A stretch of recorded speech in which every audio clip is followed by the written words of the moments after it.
Hey onesies, Josh Williams here, and thanks for checking out the One Man Podcast.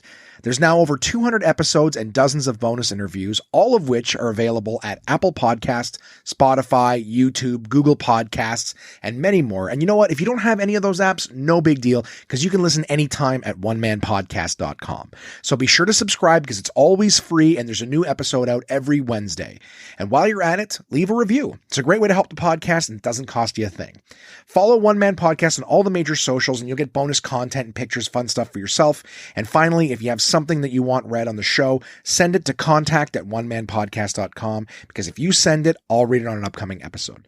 Thanks so much for listening, and I hope you enjoy. What's up, everybody? This is DJ Demers. I'm K. Trevor Wilson. Hey, it's Krista Allen. Hi, this is Rick Mercier. What's up, guys? This is Paul Verzi, and you are listening to the One Man Podcast. Yeah!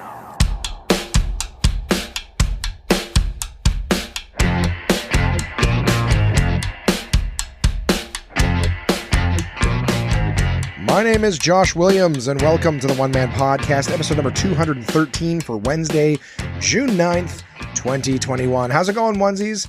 How are you guys doing? Is it the best week of your lives? Is it the worst week of your lives? I sure hope it isn't.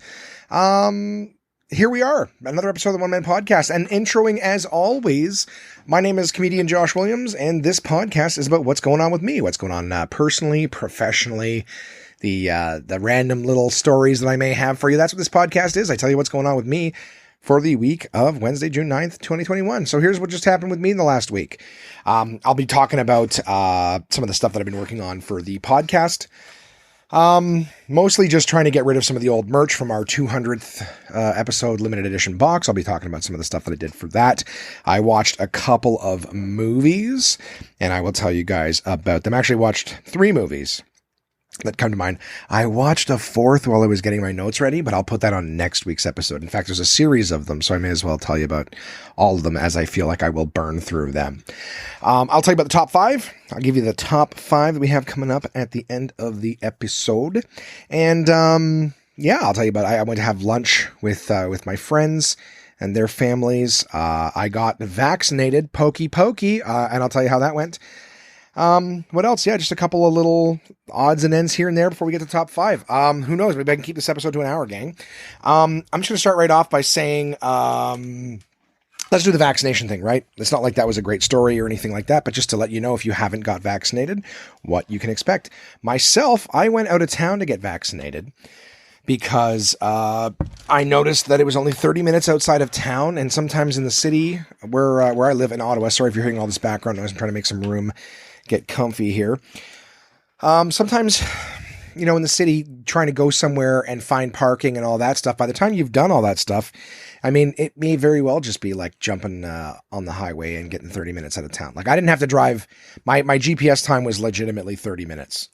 You know what I mean? So it was like 30 minutes from the moment I get in my car at home to there versus, just I have a highway entrance very close to home, and it was just like on there, I'm there in 30 minutes. And I was like, you know what? It's going to be different if I tried to do the same thing, like where they had me booked originally. All right. I'm all over the map with this. Basically, my original scheduled appointment was June 17th. And then they gave me this link and an invite code where I could go on, any time of day I wanted to and look and see if anyone canceled or whatever. And I played around with that a bit. I did that like right near the end of May. And I was able to find, at first I found a spot that could take me that same day, like the 26th or something. I was like, oh, that's pretty cool. I'm like, but I would have had to drive an hour out of town, like, or an hour long drive. And I was like, I go, that's a little much. I go, let me see what else I can find. I'm looking around and poking around, and I'm not seeing anything else that's really, too great. So I was like, oh, let me try to find that other one. And it was gone. So like this thing is like stuff coming and going, like concert tickets all day long. So I looked at the one that was 30 minutes outside of town on June 6th, and I'm like, okay, well, that's 11 days sooner. So kind of 2 weeks sooner is how I felt about it. And I'm like, well, you know what? 30 minutes out of town isn't so bad. That's when I started to put in the logic of, I'm like, well, if I went to the place in the city, I knew where it was sending me. I know the exit ramps. I know the streets. And I'm like, that could be pretty busy, So it might actually take me the same amount of time to drive to the spot in the city and try to find parking as it would to just jump on the highway. And 30 minutes later. So I was like, you know what? For the sake of 11 days, I'm like, let's do it that way. So I did that. It was on Sunday that I had it. June 6th was my appointment. So I'm like, I jump in the thing. I get to this big community center, small town outside of Ottawa. And parking was particularly easy. You had to stand in line for a while. So when you first get there, they had an app. This is, again, I'm only speaking for like what was going on at this one place in Ontario, but I would imagine a lot of places kind of have similar protocols. It was an arena, like a hockey arena. And basically we get there, there's a big sign in the front, go onto this website and answer the questions and then show us the green check mark you get at the end. I was like, okay, can do. Did that. Walked inside. It was hot. Fuck, was it hot that day. And, we're walking through the hallways. We're getting pre-screened in one room, then follow to the next thing. And it's like, it's really quite straightforward. It wasn't even like really like pre-screening. Like the pre-screening was the app thing with the green check mark. Okay, I follow the thing. Yeah, next. And it's just walking through one room back and forth through the lines, down the hall into the big arena room where they basically had the floor space all set up with like, another pre-screening where they would take your health card and get your information and everything like that. Find out if it was your first or second shot. Excuse me, I don't know. I'm yawning all of a sudden. Probably because I'm recording the podcast. But yeah, so I think the whole thing took me like 25 minutes. This was like the standing and checking in, going through the line, just waiting in line, getting checked. And then from the moment I walked out of my car to the moment the needle was piercing the skin, I would say it was like 20 minutes, 25 minutes maybe. And then you have to wait for 15 minutes afterwards just to make sure you don't have a real bad reaction. I did. Got my little sheet printout. Kaboom. I'm one and done. Stop with the yawning, Joshua. Jesus. I've had like 4 cups of coffee today. It is, as always, the day before the pod. As often, one day before the podcast, it is 2:45 in the afternoon. I am recording this, but I've had coffee today. I've been doing stuff. I helped a friend get some air conditioner setup done. Like putting air conditioners in windows is the fucking worst. By the way, I am in Canada, the capital. So if someone's turning into this for the first time and like some sort of Canadian, what do you mean air conditioner? You mean heater? You guys live in igloos. No, we do not. It is quite hot here. I would tell you the temperature in Celsius, but I don't know what the conversion rate is in Fahrenheit. I don't know if anyone cares. I do know that when I was young and I would play sports games and stuff and it would like ask me what temperature I would want, I would put the temperature on not realizing it was Fahrenheit. And so like I remember one time I was like, oh, it'd be really nice to play like a game of football, nice 30-degree weather. And then like the game would start and it would be snowing. And I was like, what the fuck? So today is currently, wow. Jay's got my roommate's got the fucking air conditioning on way too high. It's freezing in here. But it is currently 30 degrees Celsius. So exactly what I was looking for that. Hey Siri, what's 30 degrees Celsius in Fahrenheit? 30 degrees Celsius is 86 degrees Fahrenheit. There you go, guys. So it's 86 degrees outside and humid. It is uncomfortable outside. So, yeah, it's just, I had a friend who's, putting in an air conditioner. So I was helping with some measurements and some temporary solutions. I'll be working, Jesus Christ, with the yawning. I'll be helping out with that later on this evening or tomorrow, coming up this week, just to finish that off. So put cardboard in the window with like one of those floor model AC units. So it's just like, it's a tough rig. The window's a little uncooperative too, but I digress. So it's hot. It's hot and it's not comfortable for anybody right now. If you don't have AC, you are suffering. So yeah, super quick poke. That's all it was. Pokety poke in my arm.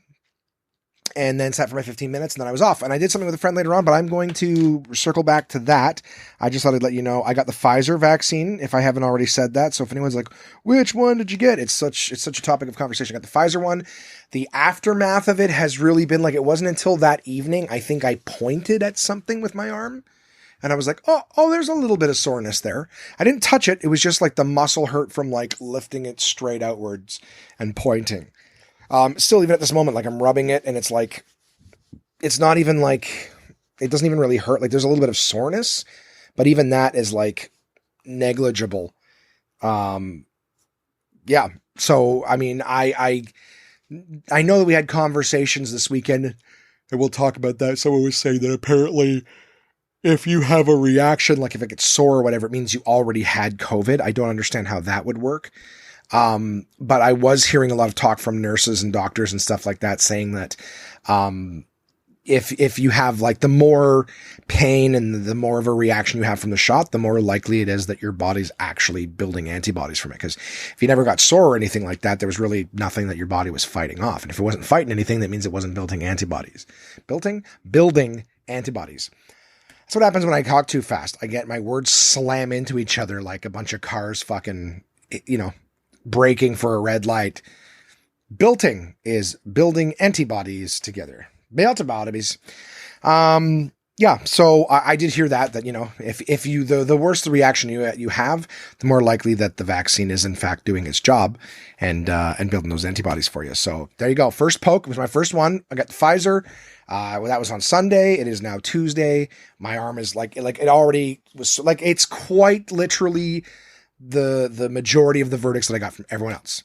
I got the needle. The next day my arm was sore and then I was fine. That's the way it is. And mine's like, I can't even say it was sore. It didn't even hurt down to the elbow. I would say like localized to like a 3 to 4 inch diameter. Let's say radius. I was going to say 3-inch radius was the word I was looking for, but even that seems like a bit too much. I would say a 4-inch diameter fucking, circle from the area was a little sore. That's about it. So hopefully I'm building the antibodies. Otherwise I'm just letting government and industry poison me needlessly, right? Shoot stuff into my body, infect me with whatever. So that was that. What else did I do last week? So here's the thing. I've been talking to you guys about this a little bit and I apologize to recap. It's just sometimes, we get new episodes not new episodes. We do get new episodes every week, but we get, what I'm trying to say is new listeners every week.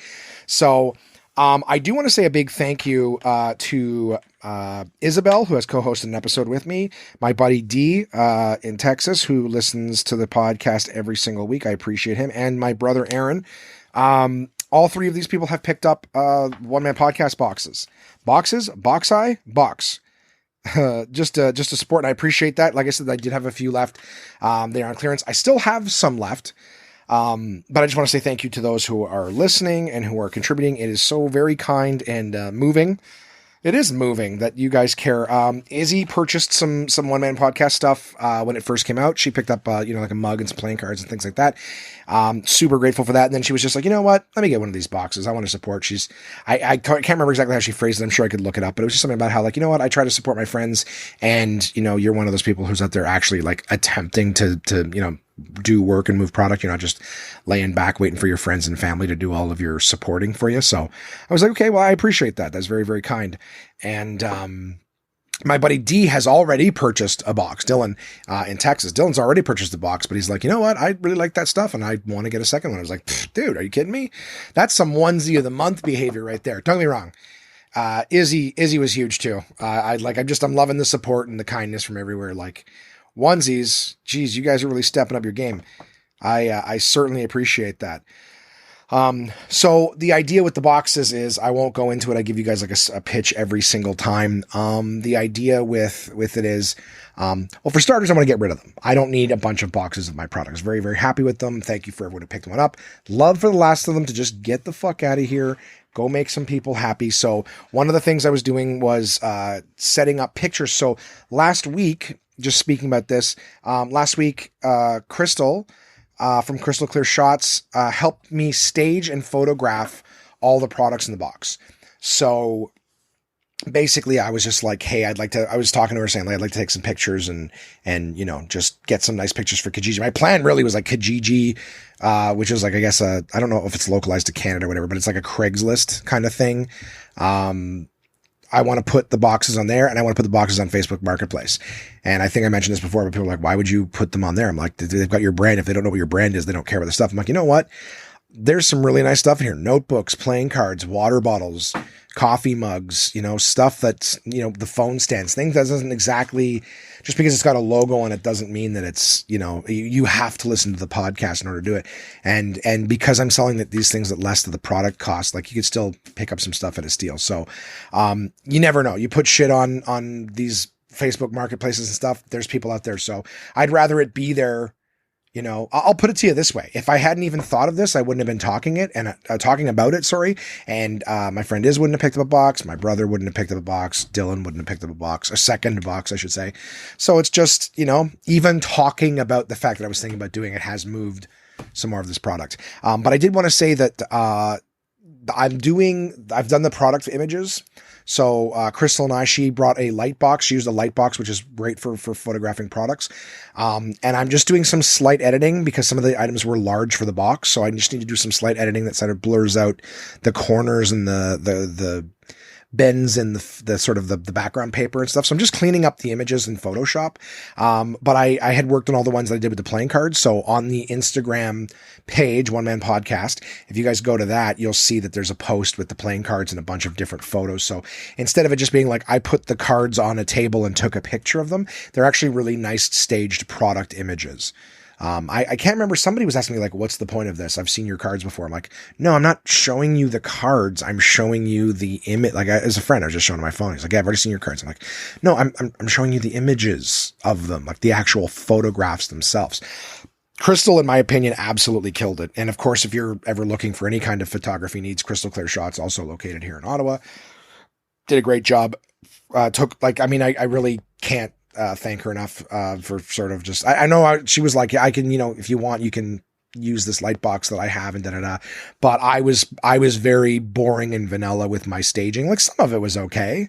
I did have a couple ideas that we used, but predominantly just in terms of like the angles and everything like that, like Crystal took the bull by the horns and just sort of, it started off like, you know, let me know if you need help to like, oh, can I make a suggestion? And then it was like, and I was just like, I'm way more comfortable with you doing this. You've got a better eye for it. You're used to it. So I'm very happy with it. It went from borrowing photography, you know, or making use of photography equipment to actually being able to borrow the photographer herself. So, very grateful for that.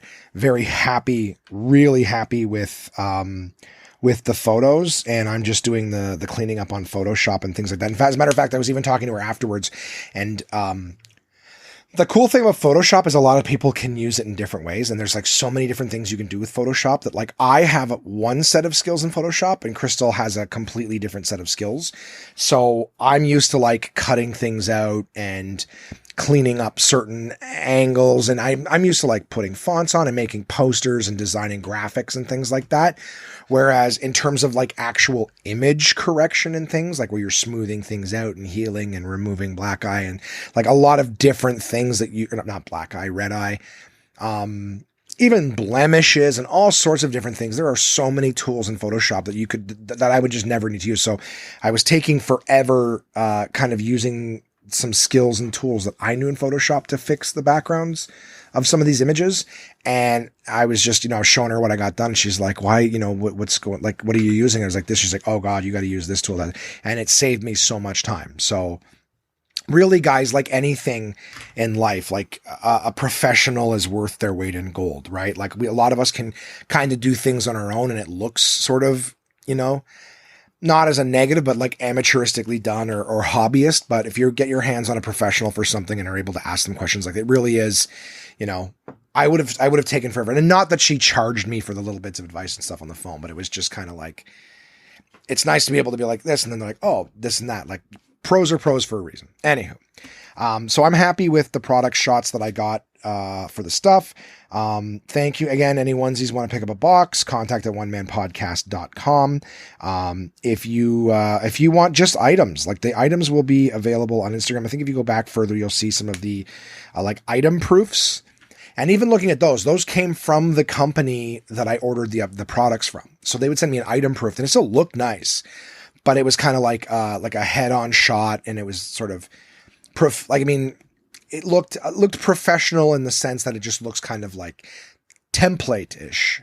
So I could see what the stuff looked like and it was fine, but being able to actually do like nice product shots, next level. So if there's something that you want, you don't have to buy a box. If somebody wants a mug or a water bottle, or, you know, I've got two t-shirts left that, you know, can get without a hat, something, just let me know. And we'll find the best, most effective way to get it to you cost wise and all that fun stuff. But I just want to say thank you to everyone who has purchased one, everyone who is, you know, it doesn't even matter what you get. Like I appreciate during these times of COVID, it is not the time that I want to be sitting around on piles of inventory.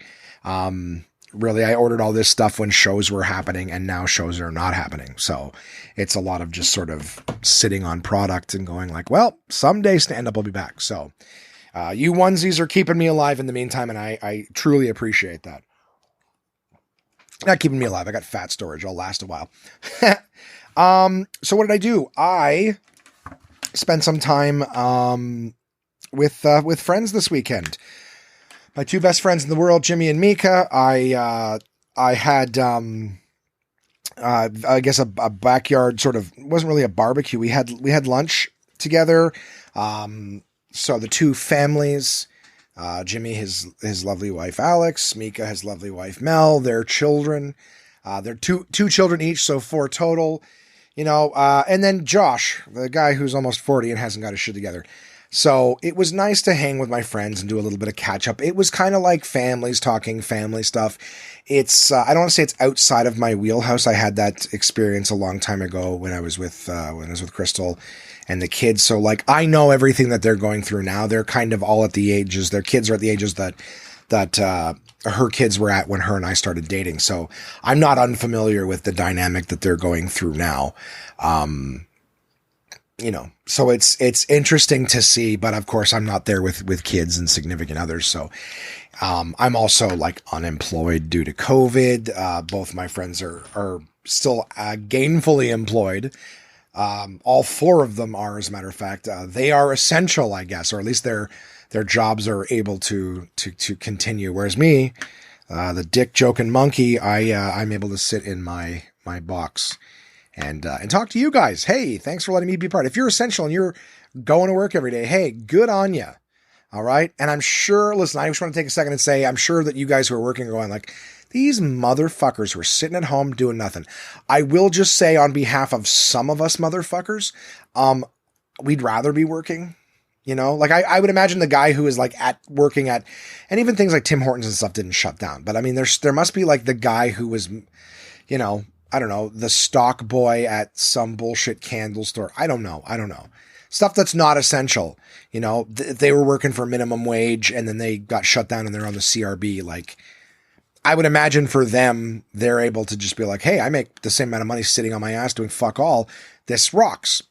Them, I get it. If you're like, Jesus Christ, these guys, but trust me, you don't want to quit whatever your job is so that you can sit around and do nothing for what would be less money. I'm just glad I'm not, defaulting on every loan I have as a result of my industry shutting down.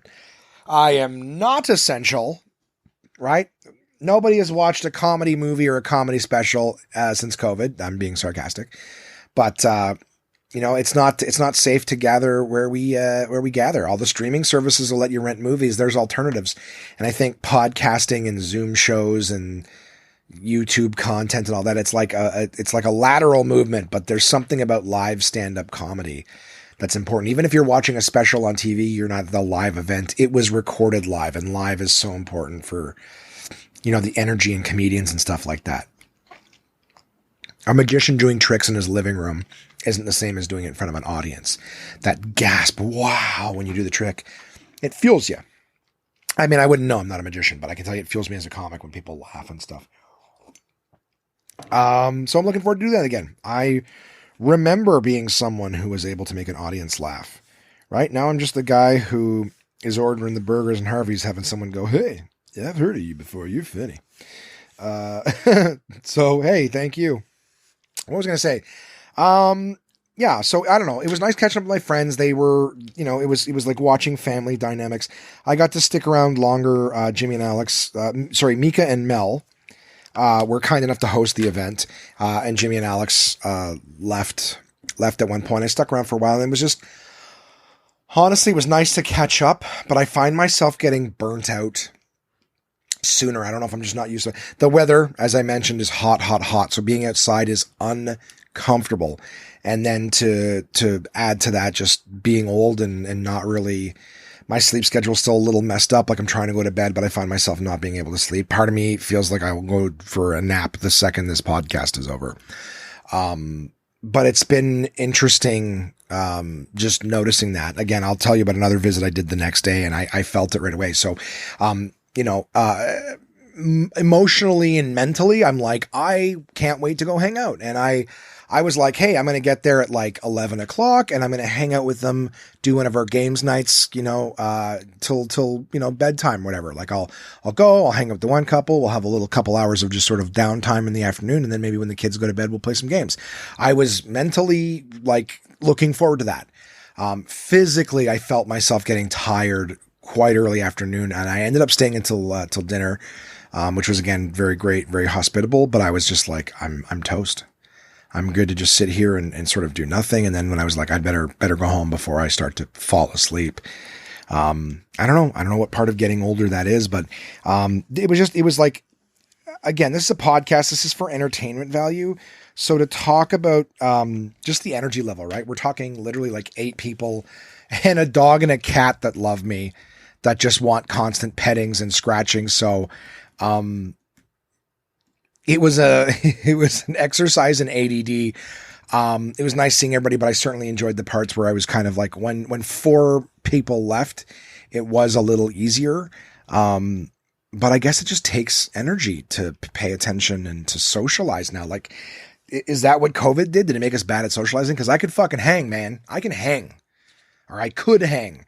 Now I don't feel like I can hang, man. I can't hang. Can't hang. It's not who I is no more.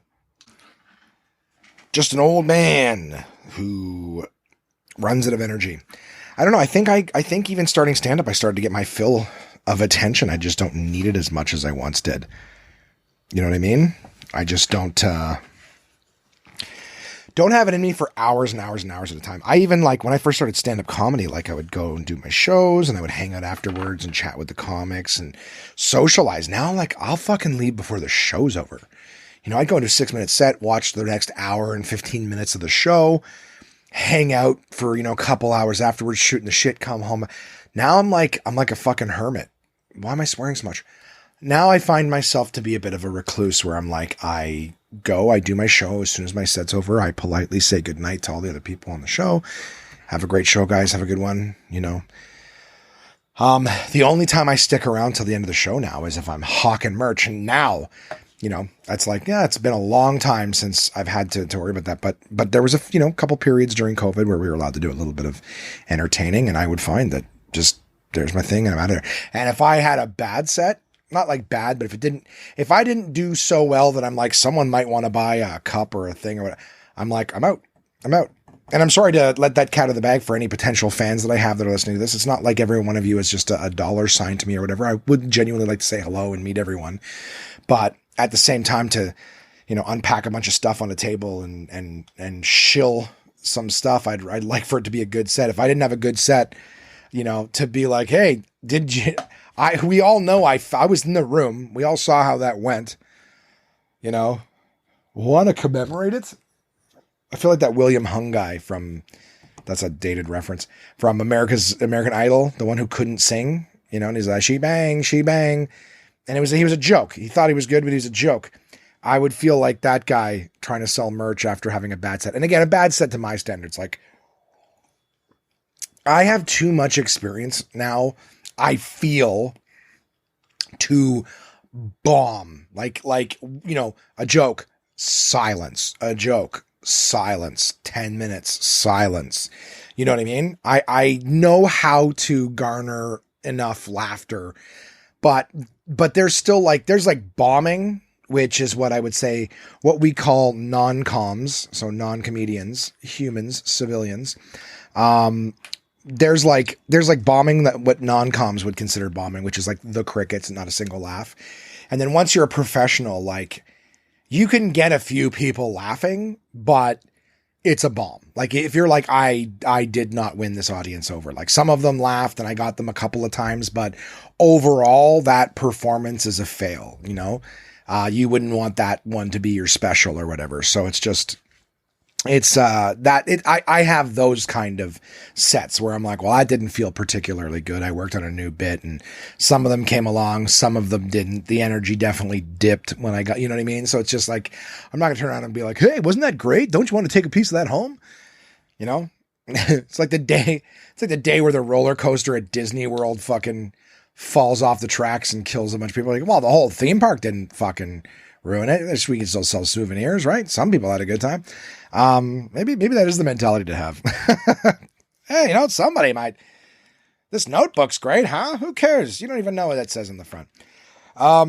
So yeah, another cool thing I did, just briefly, thank you, Meek and Mel, for hosting. It was nice seeing my friends this weekend. That was my like Saturday, right? So you're like, oh, why would you tell us all this? Because I'm not doing anything with my life anymore. I just, there isn't a lot to say. A lot of people are like, hey, I like your podcast. But it's like, sometimes it's kind of boring. Yeah, I'll tell you this. Podcast is the story of my life. The interesting parts of the stories of my life. The pandemic has made my life ultra fucking boring. You guys can go back and find episodes of me recording from Los Angeles, where one day I'm performing at the Comedy Store, the world famous Comedy Store. The next day I'm interviewing my friends who've been on, America's Got Talent and television shows and living the dream. The day after that, I'm fucking backstage at Kimmel. You know what I mean? Like I've had an interesting life. I've been, I've recorded this thing from my hotel room in Scotland where I headlined shows in a country I'd never been to before. I didn't have to like start over and work my way up. I've recorded this podcast, after visiting New York and I've done it in Toronto and London and with co-hosts and but that's when life was living. I tell you, this non-essential comedian, it is really hard to find things to talk about when you are just watching shitty movies and reading books. Fasting's still going well. That's a note I probably could have told you. I don't know what the weight is because I was standing on the scale earlier today and then the bath mat was like pushed up on it. It was showing 290 and I'm like, I'm pretty sure I didn't lose 20 pounds this week. And then I pulled it out and I fixed it and I went to the bathroom and, because I was waiting for the numbers to come off the scale. I stepped on it. I was like, that's not right. And in the time it took me to turn around, take a pee, wash my hands, I'd completely forgotten to get back on the scale. So I apologize. I guess, fuck's sakes, I'll do it. I'm going to pause. I'm going to be right back. 314.6 is what the scale said. However, the one thing I forgot before I got up was I have had 3 glasses of water, a can of bubbly, 4 cups of coffee, and lunch. So all of that is affecting my. So I had a chance to get a clear number. I went poopies. What's the non-offensive way of saying that? Bowel movement. I defecated, and I was like, all right, I'm empty. I turned around for a pee, and I was like, I guess that sort of. I'm like, yeah, but I'll get a nice empty reading. Totally forgot, and now I'm full of stuff. Right? I got my can of bubbly here, 0 calories, even though it's midday and I can drink whatever I want right now. And I also forgot I had a tiny little smoothie, to go drink or whatever. So I'll put the calories in today. A lot of my coffees were black and whatnot, but it was just, I just don't have not the self-control, but the control, like scientifically speaking, a control to say like, hey, I try to get you that weight when I'm empty. I'm not empty. So 314.6 according to the fucking scale. In fact, I've even gotten on that scale 3 times consecutively and it'd be up to 2 pounds different. So I'm over it. But I'm still doing good. So like, again, I'll start eating better. The food I'm eating is not ideal. I'm not going crazy with portions, but there's a few times where I cheat on the fast in terms of like half an hour to 45 minutes over. I'll do, but then I make up for it the next day by making sure that I don't go over it or what have you. I'm strict. Like sometimes, again, a lot of people saying going like the 16-8 rule, 16 hours fasting, 8 rules on. My rule is the 18-6. So I'm like, I've got 2 extra hours. So again, if I occasionally dip one over the other, it's good. But like the main thing is like, I'm not eating late at night. That's a huge one. I'm not eating first thing in the morning. Like if I'm cheating, I'm literally playing an hour or, rarely like 2, but then I'll do the 2 one only if I was like late starting that day. Like I started eating at 2:00. So I'm doing pretty good. Now it's going to be on like, okay, you're really building this habit of not just eating all the time and not taking any calories. Cause as much as I could like not eat, if I'm drinking coffee with cream in it, stuff like that, I'm still taking in calories, still potentially spiking insulin. So I'm working on it. And I'm happy with the results. So if you think I could do better, I appreciate that. But I'm good to build on what I'm doing right now, and I'm good for that. So, last little thing I'll talk about before we get into something different is, I dropped off a box, to my pal Izzy, and I did that right after my vaccination. That's what I'm circling back to here. I remember when I was chatting with her, we're trying to find a way for me to get her that box. And she was saying, well, if you want, when you get your shot, why don't you swing by my place? They live kind of out by that other town that I went to get my shot. She's like, I heard you say on the podcast, you got all these board games, never get a chance to play them. Why don't you bring some board games over and we'll play? So her and her boyfriend, her family are all in a bubble. They all live out there. We went and sat in the backyard in the gazebo sort of thing. It was nice. It was really, really fun, to be totally honest with you. Same thing. This was the day after I saw, my friends in their yard, and I was still like, yeah, it's gonna be a lot of fun. And I just, after being out in the heat, getting the vaccine, everything like that, I was like, fuck yeah, my energy faded. And it was hot outside. We were outside. So as much as they made the environment as nice as possible, we were all still just like sweating through our clothes, but it was nice. I got to meet my pal Izzy's parents. I got to meet her boyfriend. All very nice people, all fantastic human beings. I had a really great time. Her dad ended up making us burgers and beers.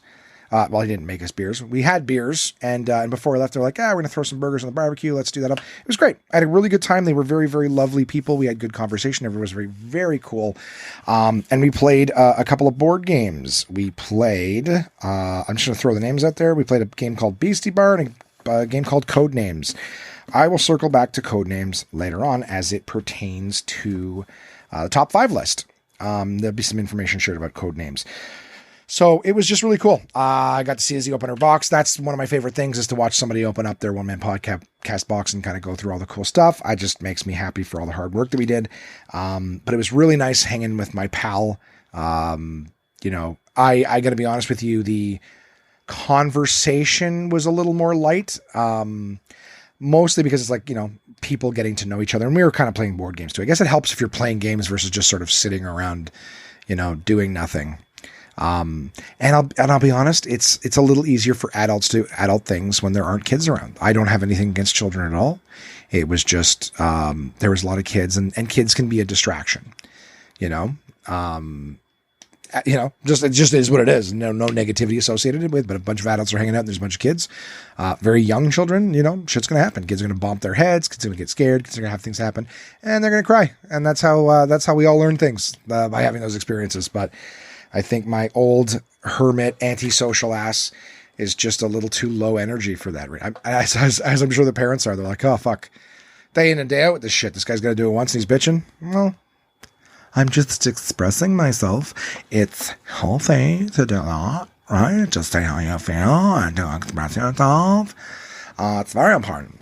My feelings are just as valid as your feelings, is what I'm trying to say. So, yeah. I had a blast. Thank you, Iz. Thank you to your lovely parents who were kind enough to me. We social distanced like crap. I will say this. We social distanced very efficiently. I actually felt kind of bad. I felt like I was like a leper kind of there. Like, they didn't make me feel bad, but just with, like, I was the one who wasn't in the bubble. You know what I mean? So, like, they were very, and realistically, like, everyone should have been, COVID would have been over a long time ago if everyone was this strict. You know what I mean? Like, I saw my friend Iz, and I was like, hey, I would like, you think to give a hug or something, or like, oh, you're going to even just, hey, high five, and I'm like, I'm always judging my roommates for being like, we're just going to live our lives and fuck everybody. I'm like, well, that's pretty irresponsible. But then I'm like, oh, these people who've been clean and I've been clean, but it's still like, why take chances constantly? I don't know. They were doing it right. I just felt like, oh shit, like I'm not as diligent as I thought. And, yeah, it was cool. It was cool to see. And I was like, fuck, it was, I guess the underlying sort of how I haven't been, there's still things that I could do. I mean, we had like hand sanitizer and stuff like that, but, yeah, I guess I just noticed, or I'm just reflecting now, like, it was interesting. Like, even to the point where, like, when they were making me hamburgers, they were like, what would you like on it so that we can put it on for you? So that I'm not like touching their condiments and stuff like that too. You know what I mean? Like, I was very, very mindful to not touch things and whatnot, because it's safer. It's safer. And they were very polite. They were very like nothing personal, whatever. Just that I'm like, yeah, I get it. So good time. Regardless, good time, good conversation. Had a blast. Thank you, Izzy. Thank you, Andrew. Thank you, Izzy's folks. And I do like. I mean, I got a message from her later on. They had a good time. Looking forward to doing it again. When things get a little bit nicer. And I'm like, yeah, that would be absolutely phenomenal. I would like that very much. And that's her for my little stupid stories for the week. We got a couple of little things, and we get right to the top 5, and I send you home. What are we at here? 38 minutes, it says to me on my thing. I am thirsty a lot lately. I assume it's the heat. I'm just chugging coffee, chugging water, chugging drinks just to keep cool. I watched, so I've been talking about the shittiest movie, right? Getting you guys to recommend something. And I gave you guys a list of movies that I was like, here's 4. Somebody pick one. Nobody picked anything. Boo. From that list, I should say. So after a few days, I'm like, oh, fuck, no one's reaching out with one of these suggestions. So I just remember I kept thinking about that one called Bubba the Redneck Werewolf.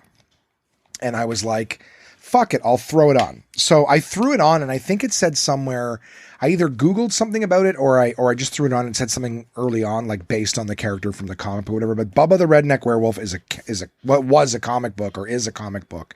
And so this was based on that. Now it looked very B movie-ish, and it even like the trailer made it look very B movie-ish. But I gotta tell you, I watched it like later in the evening. I threw it on. I was like, I'll fall asleep to it. It wasn't, I gotta be honest with you, it wasn't half bad. It wasn't great.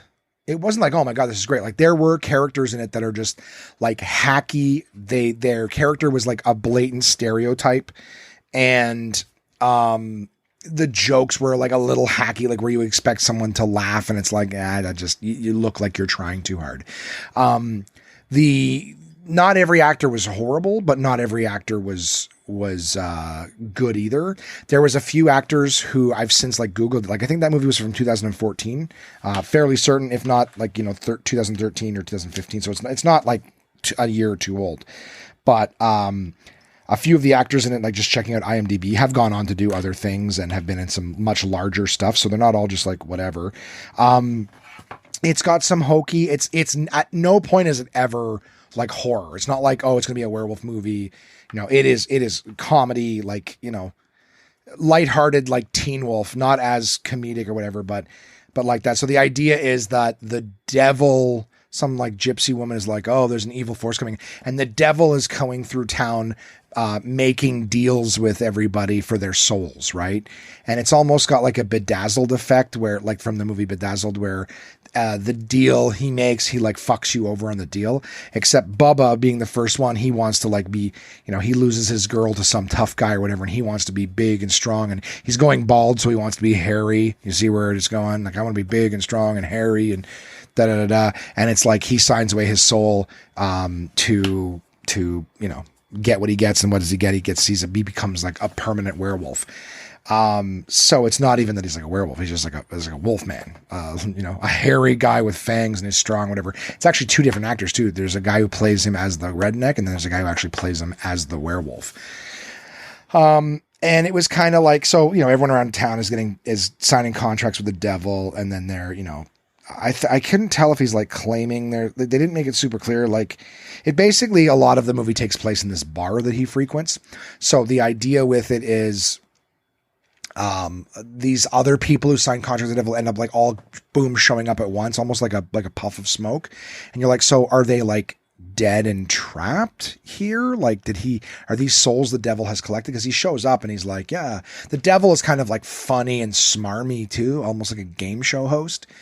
So he's not like horrifying or anything like that. It's just like, oh, he's just this goofy devil. And then it's kind of like, oh, how are we going to get all these people's souls back and yada, yada, yada. And it ends up being like, oh, Bubba will challenge the devil. And that's about it. It's like, it wasn't horrible. It really, I was watching it the whole time. I didn't get bored. There were a few things like, I mean, there's, the Bobby Joe, who's his girlfriend. As soon as he becomes big and hairy, she immediately leaves the other guy and goes with him. So her motives were never like, she was shallow, really. Like, oh, now that you're a werewolf, I'm into you. And there's like let's, have sex with the werewolf or whatever. It's kind of like, huh? You know what I mean? Damn it, Bobby Joe, I gotta go stop the devil. I can't just be having sex with you all the time. Like, but yeah, I don't know. It was fascinating. Bubba the Redneck Werewolf, I believe, is on Tubi. I saw it on Amazon Prime, and I watched the trailer and everything like that on Amazon Prime, but it is not on Amazon Prime. I checked yesterday. Couldn't find it there. I cannot find PMS Cop on Amazon Prime anymore. It's also not on Tubi. It almost looked like the two sets of things were on the same, on both streaming services. Tubi and Amazon Prime both had Bubba the Redneck Werewolf, the Killer Sofa movie, Dawn of the Deb, all of those ones. But now I don't see any of them on Amazon Prime. So I don't know if the month changed and they just, that their contracts are over or whatever, or licenses. But it had some goofy stuff. Some guy wanted a third hand so he could jerk off while doing his job, and the devil sticks the arm in the middle of his forehead or whatever, and then he leans forward to try to jerk himself off. It won't reach. Like the devil's playing these cruel jokes on people. So it was like, I really didn't mind it. If you're looking for something to like mind numbing and kind of cool, no bullshit. Bubba the Redneck Werewolf, 2014, was worth the watch. That's what I can say about it. It was worth the watch.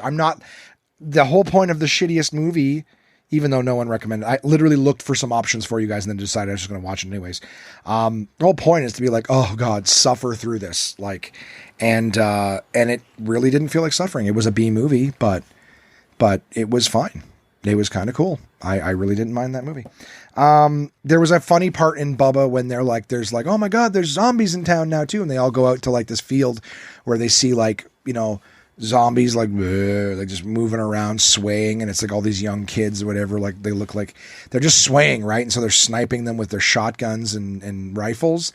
And then they're shooting. You got to shoot them in the head. That's the only way to kill them. So they're shooting them in the head and they're just fucking falling down and dying. And at one point someone's like, wait, stop. They look like college kids. It's like, yeah. It's like, oh, they're just on mushrooms. What? It's like, shoot one in the leg. And it's like, shoots them in the leg. And ow! Oh my God, my leg. Ow! It's like, oh shit. And then they fuck off. Like it's, they're shooting them in the head. So all the other ones didn't even notice because they were on mushrooms too.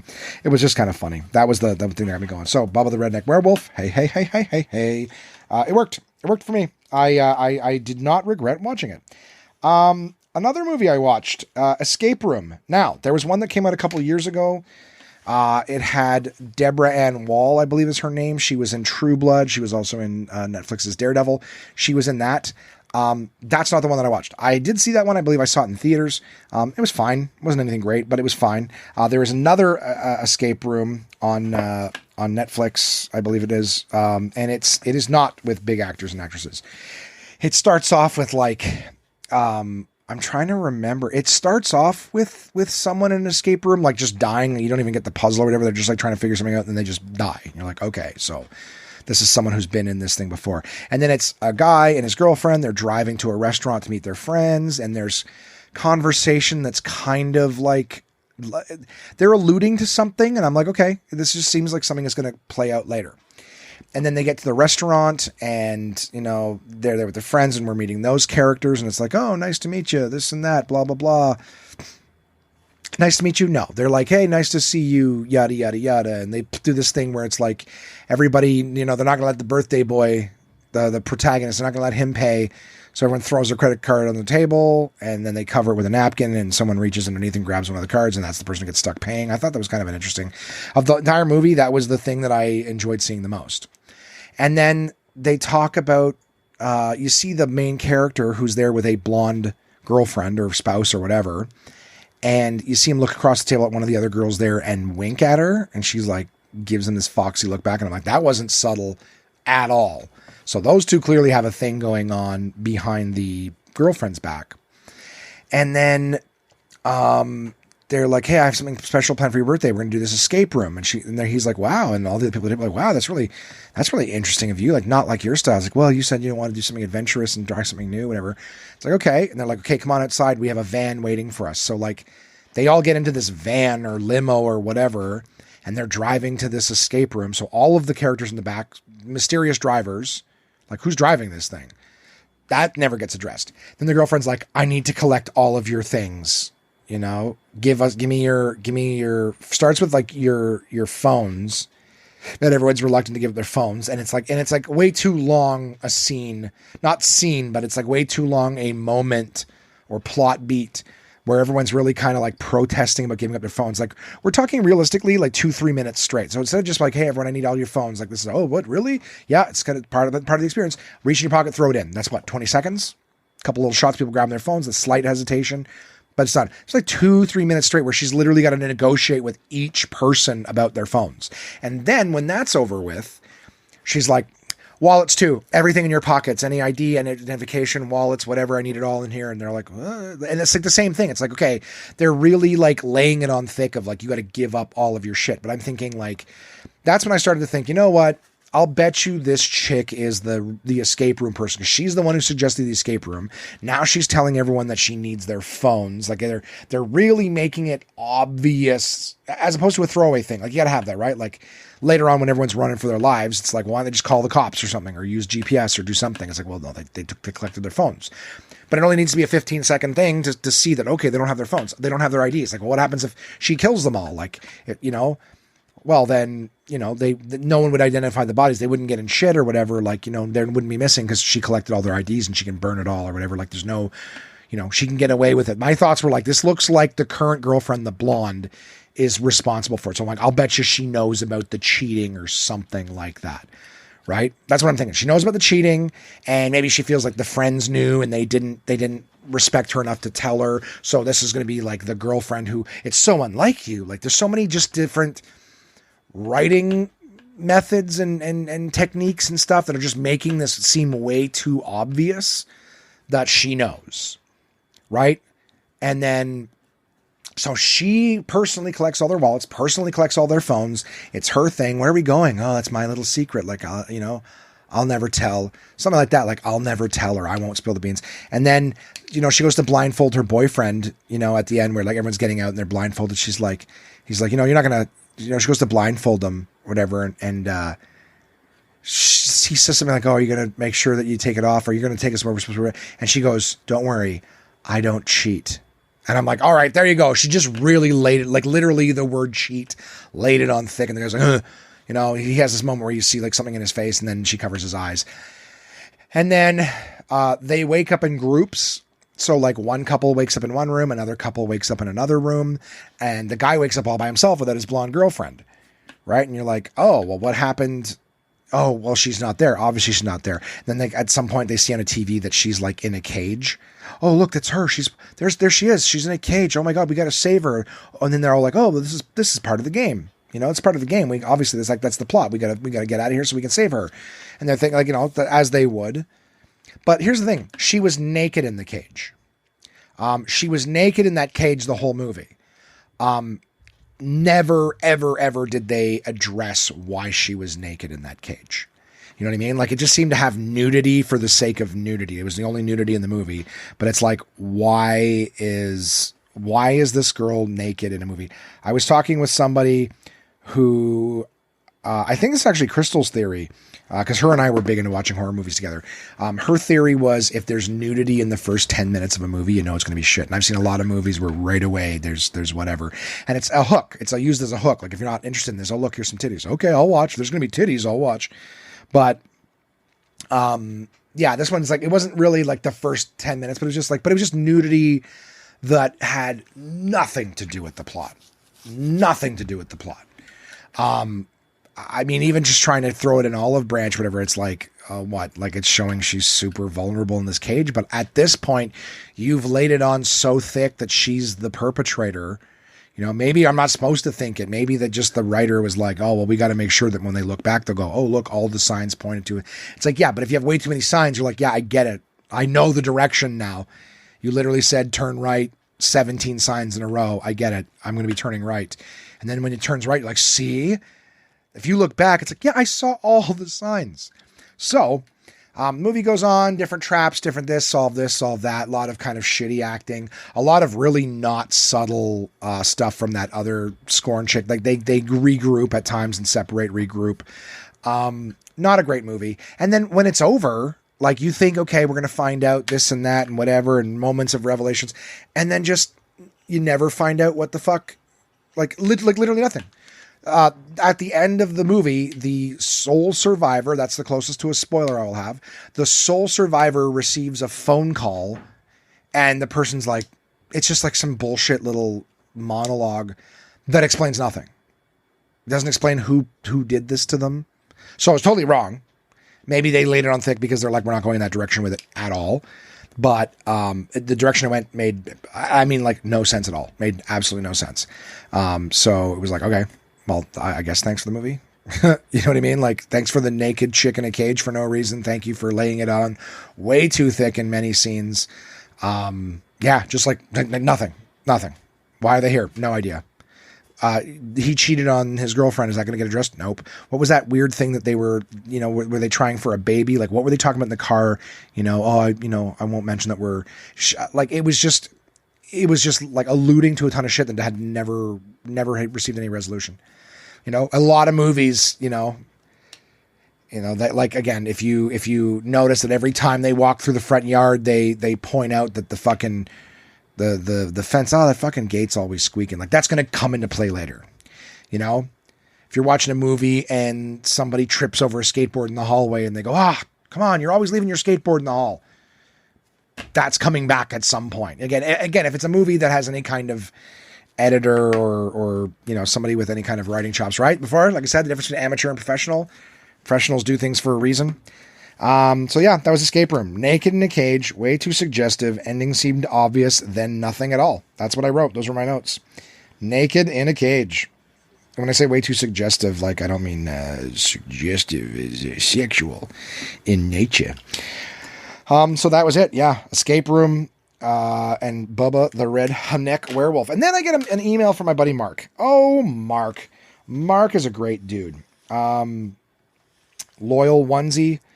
Listens quite frequently. Mark sent me an email about a shittiest movie. And like I said, it didn't have to be one of the ones I suggested. Just if you guys want to message me and say, hey, I got an idea for a movie, why don't you do that? So Mark's email reads, hey, Josh, I'd like to recommend the movie Microwave Massacre. Although I absolutely have no intention of watching this movie, I thought I'd waste an hour of your life watching this cinematic masterpiece. I look forward to your review. Your faithful listener, Mark. Well, Mark, I put that on this morning because I figured, you know what? I will definitely put on Microwave Massacre. I found it on Tubi, Tubi. Again, it's a free app, guys, from 1979, though Tubi has it listed as 1983, the year of my birth. It's Microwave Massacre. So I'm going to see, did I download the Tubi app on my phone? I really hope I did, because then I can just, nope. Well, why don't I read you guys off of IMDb? All right. Microwave Massacre. I have here 1979, fed up with his wife's bad cooking. Oh, this is like a one sentencer. And I'm going to read the next one too. Fed up with his wife's bad cooking, Donald kills her and turns to cannibalism to satisfy his appetite. The other one says construction worker Donald is having a hard time getting anything good to eat since his wife has decided to only cook gourmet foods. That is true. That and her constant harping cause him to snap and he whacks her. Somewhere in the confusion, he comes up with a new use for the microwave oven and begins to eat much better. Soon he's experimenting with different recipes and different meats. Really only human meat. Let's read this last one too. Why not? Just for fun. Poor Donald, an unhappily married, middle-aged, hard-working construction worker, can't remember the last time he's had something good to eat. And it's all May's fault. That's his wife. His shrieking harpy of a wife. With her ideas for fancy cooking and high-class lifestyle, to make matters worse, May has recently invested in absolutely the latest in what technology has to offer.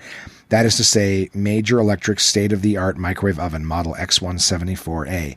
Threatening to never prepare a decent meal again, of course, all in the name of Donald's own good. I will speak to that.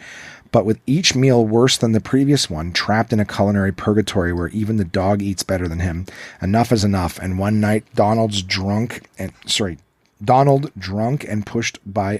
a morsel too far. In a fit of despair, he will bludgeon May to death. That's not well written. With the antidote to May's cooking and her in the microwave, Donald will accidentally get a taste of human flesh only to find it sweet, unique and fantastic, yet a bit tough and old. Is that what he says? I must have not been paying attention. Now that Donald has tasted blood, there's no turning back, but with his health keep getting better. But will his health keep getting better? And a fridge full of evidence, he must act fast. This is stupid. After all, we are what we eat. Okay. Anyways, point being is the guy, the main character in it, the guy who plays Donald, is actually the voice of Frosty the Snowman from the classic children's cartoon. So how about that? That's basically like the only thing he's done. The Mutilator. Oh, these are more like this. This is not even his filmography. Yeah, it's like he played Frosty in 1969, and in Microwave Madness, he was Donald in 1979, and then just a couple other Frosty things. But he died in like 87, so he wasn't even around much longer than that. All that to say, this movie was stupid. So in true, again, to Crystal's, I gotta find a funny name for that, like Crystal's nudity radar or something, like the tit tell. if you get tits in the first 5 minutes, it's a tell, or 10 minutes. 10-minute tit tell. There you go. How about that? A tell doesn't work. Anyways, I'll figure out something better, but I'm gonna write that down. I'm gonna write the I'll find a name for it, and I'll put it in the description of this episode. The tit 10-minute tit tell. 10-minute tit something. You know, hey, if you have a name for it, tits in the first 10 minutes. Tits in first 10? God damn it. I don't need you guys to hear me fucking spitball at my head. Tits in the first 10. I'm going to have to play with that, though. I do think that there's a great little thing. Just got to make it shorter. That's the thing with a comedian, right? It's the economy of words. So, tits in the first 10. Hey, that tits in the first 10, guys. Tits in the first 10. Anyways, it literally starts off with like the two production like company logos, and then and then it's like tits, literally like a cleavage shirt and just braless titties bouncing around in a shirt, walking down the street, and it's just the tits. I don't mean like, okay, it's a chick with big tits and that's the focal point. Literally the screen has tits. Bounce, bounce, bounce. And then it didn't even make sense. She walks up to a construction site.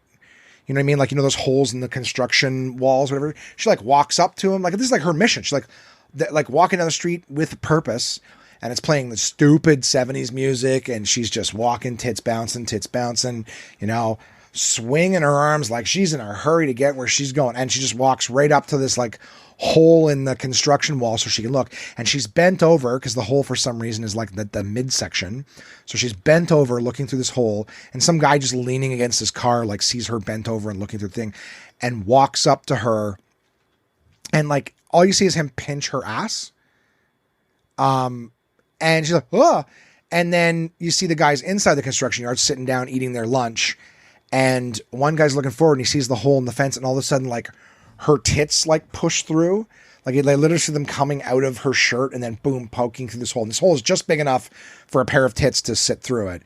The guy's like, oh, I got to go to the restroom. And then you see the girl on the other side, nobody behind her. Like you can see basically right up to the small of her back. And the shot is from behind, the small of her back and her pressed up against the thing. And she's like, like someone's having sex with her, but there's no way that what they're showing the guy could actually be there. It's almost like she's getting ghost fucked up against the wall, because on the other side these guys are just seeing the titties like Porky's with the penis coming through, only this is a pair of tits. And then the other guy sees the tits, you know, there's three guys eating their lunches, the other guy sees the tits, they both start running towards the fence, and right as they're about to get to the tits, like she just pulls away and runs off. Again, no sign of this other guy. The other guy stopped existing when he pinched her ass. Sexual harassment, me too. What I guess they want you to believe is that this woman, she's even got her pants on still. It doesn't even make any sense to me what's happening. But it was like stupid. It was like the worst Me Too shit you've ever seen. Like some woman basically got raped. And then why she pulls away from the wall last minute. She can't see anybody coming. So like, I don't know. It just didn't make any sense. But tits in the first 10, man. That's a good indicator that's going to be stupid.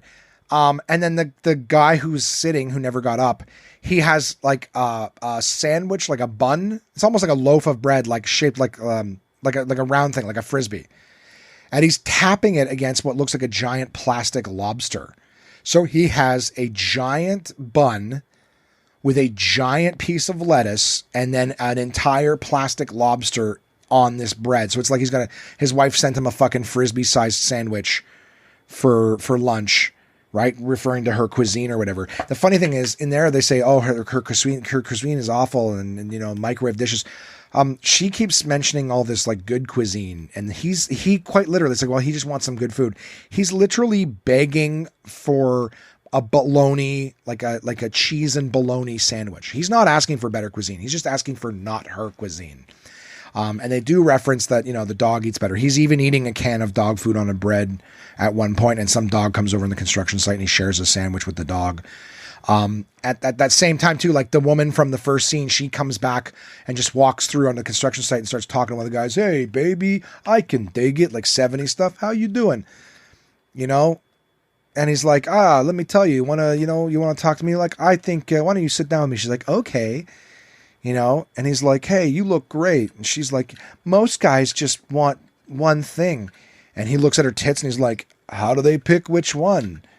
I know there's more to you than that. And then she just starts making out with him, like, okay. And that's it. That whole scene had nothing to do with anything.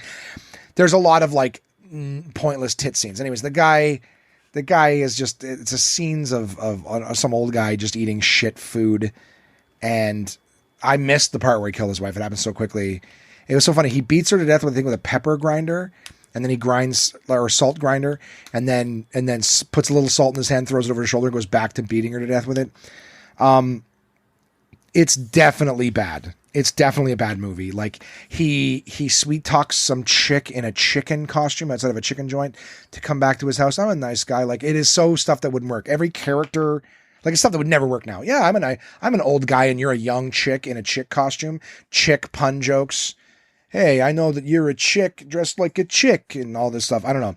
The black guy in the construction thing is like, they've got him done up like Jimi Hendrix where he's wearing a bandana in his hair and yo, I could talk that, yo.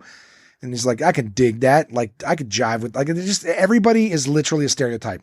The, hey baby, construction worker, I can dig this or whatever. The sister, not sister-in-law. Yes, I guess his sister-in-law. When the woman's missing for a while, her sister comes out, where is my sister? I need to see my sister. I don't know why she puts up with you. Like everyone is such a character. The bartender is an asshole. And like, so bartender, hey, it says liquor license, not therapy license. I'm not here to listen to you. Like, it was awful. It was awful. What have I got here? Yeah. I mean, if you're 15 listening to this and you're like, I'd love to see some titties. Well, Tubi has Microwave Massacre and there are titties in there. So I guess, but in terms of story, the acting was horrible. Nobody did a good job of acting in that entire movie. Not one person. As I said, everyone's a stereotype. The ending made no sense. Like I was trying to find where, they're looking for the protagonist at the end. Where is he? I had to like rewind 3 times. I'm like, he's in this scene and nothing's going on in the scene. And then he's just never in the movie again. I was like, okay, what happened? They had a bit of a supernatural element to it with the dead wife. Cause he's basically like luring prostitutes back to his house with like the worst pickup lines and like just what the fuck is going on here? Invites the chick in the costume back to his house. This was like an old droopy man, old fat guy. It would be like Ron Jeremy trying to like invite a chick back only without the notoriety. And she's like, I don't know. I don't think that's a good idea. Come on. I'm just a nice guy and I'm just trying to offer you a nice warm cooked meal. Okay. Cut to the house and he's on the couch with her, like her shirt's off and he's like licking. Oh man, I'm so lucky. Can't believe I got to bring it. And he's like, she's like, oh, please come do this to me. It's like, what is made no sense. Yeah. Like I wrote here in my note, Me Too would have had a field day. Like the level of shit that happens, guys just walking up, pinching asses, banging chicks through a fucking fence. I don't know. It was honestly like a movie about a guy who's just periodically killing people. But, it was like American Psycho awful. It was like Dexter awful. These weren't bad shows that I'm referencing. I'm saying that it would have been like if those were just terrible, right? Got to lure someone else. I got this thing now we're going to kill. He keeps putting the meat in the freezer. Every time he goes to the fridge, he's got to turn, like his wife's head stays in it. So he takes her head out of the fridge and he puts it on the table and he faces it towards the wall. When he closes the door, it's facing him again.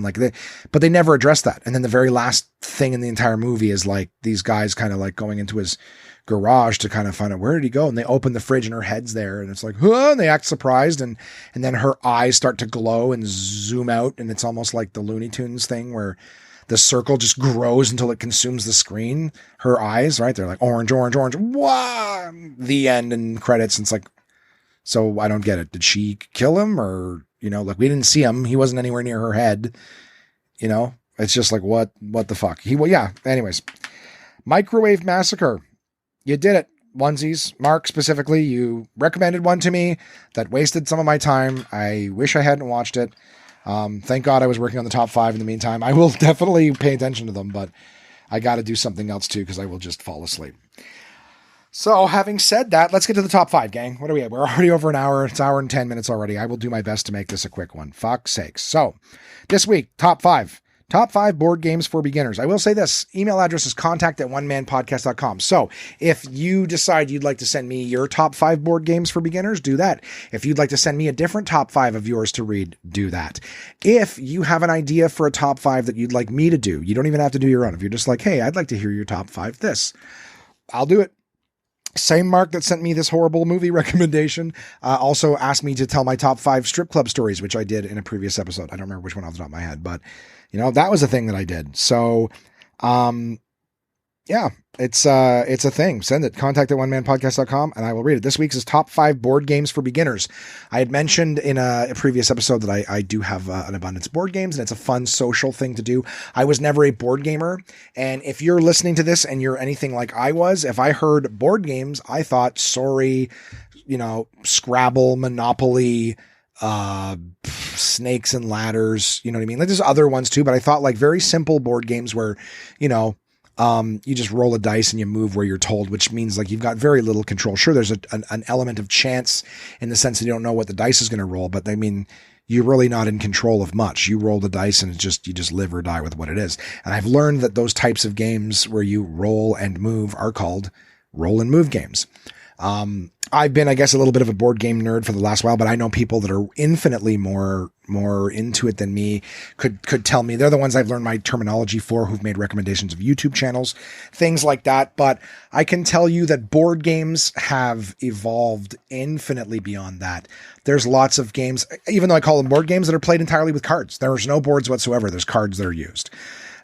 There's other ones that have other mechanics where there's no board, you're just using dice and things like that. There's no board or whatever. Some of them are quite literally minimal in terms of pieces, and the game is more about talking to each other or whatever. You get handed one card, you look at it, and that's the information you need in order to just have a verbal game with people. It's fun. And I only got into, as they say, the hobby because other friends of mine had heard me, talking about how some people were trying to get me into board games, and I was reluctant. I actually went over to Mika and Mel's with my girlfriend Crystal at the time, and he had said, "Hey, I heard that I think we'd gone over for dinner." And they were like, "Do you guys want to play a board game after dinner?" I was like, "Okay, we're guests." I've told this story, so old onesies will know it, but I'll reiterate for the purpose of the top 5. Old onesies would have heard that I said like, "Hey, like, okay, sure, we're guests here, right? I'm not going to dictate. You want to play a board game? No, I'd rather just sit here. If you're suggesting it, let's do it." So we played Catan, called Catan now, originally called Settlers of Catan, and it was fun. It was a fun board game where I was like, "Oh, I hadn't played this before. I haven't played this game before. I've heard of it, but I haven't played it." So it was nice. And Crystal and I both like, that was fun. We haven't, that was a really good time that we had or whatever. And then I think we went to my friend Chris Talk, who has co-hosted the podcast with me before. Chris was like, "Hey, heard you guys had played this and that. Well, let's play this, that." And, he had introduced us to a few different games and we were like, fuck, these are fun. These are really fun.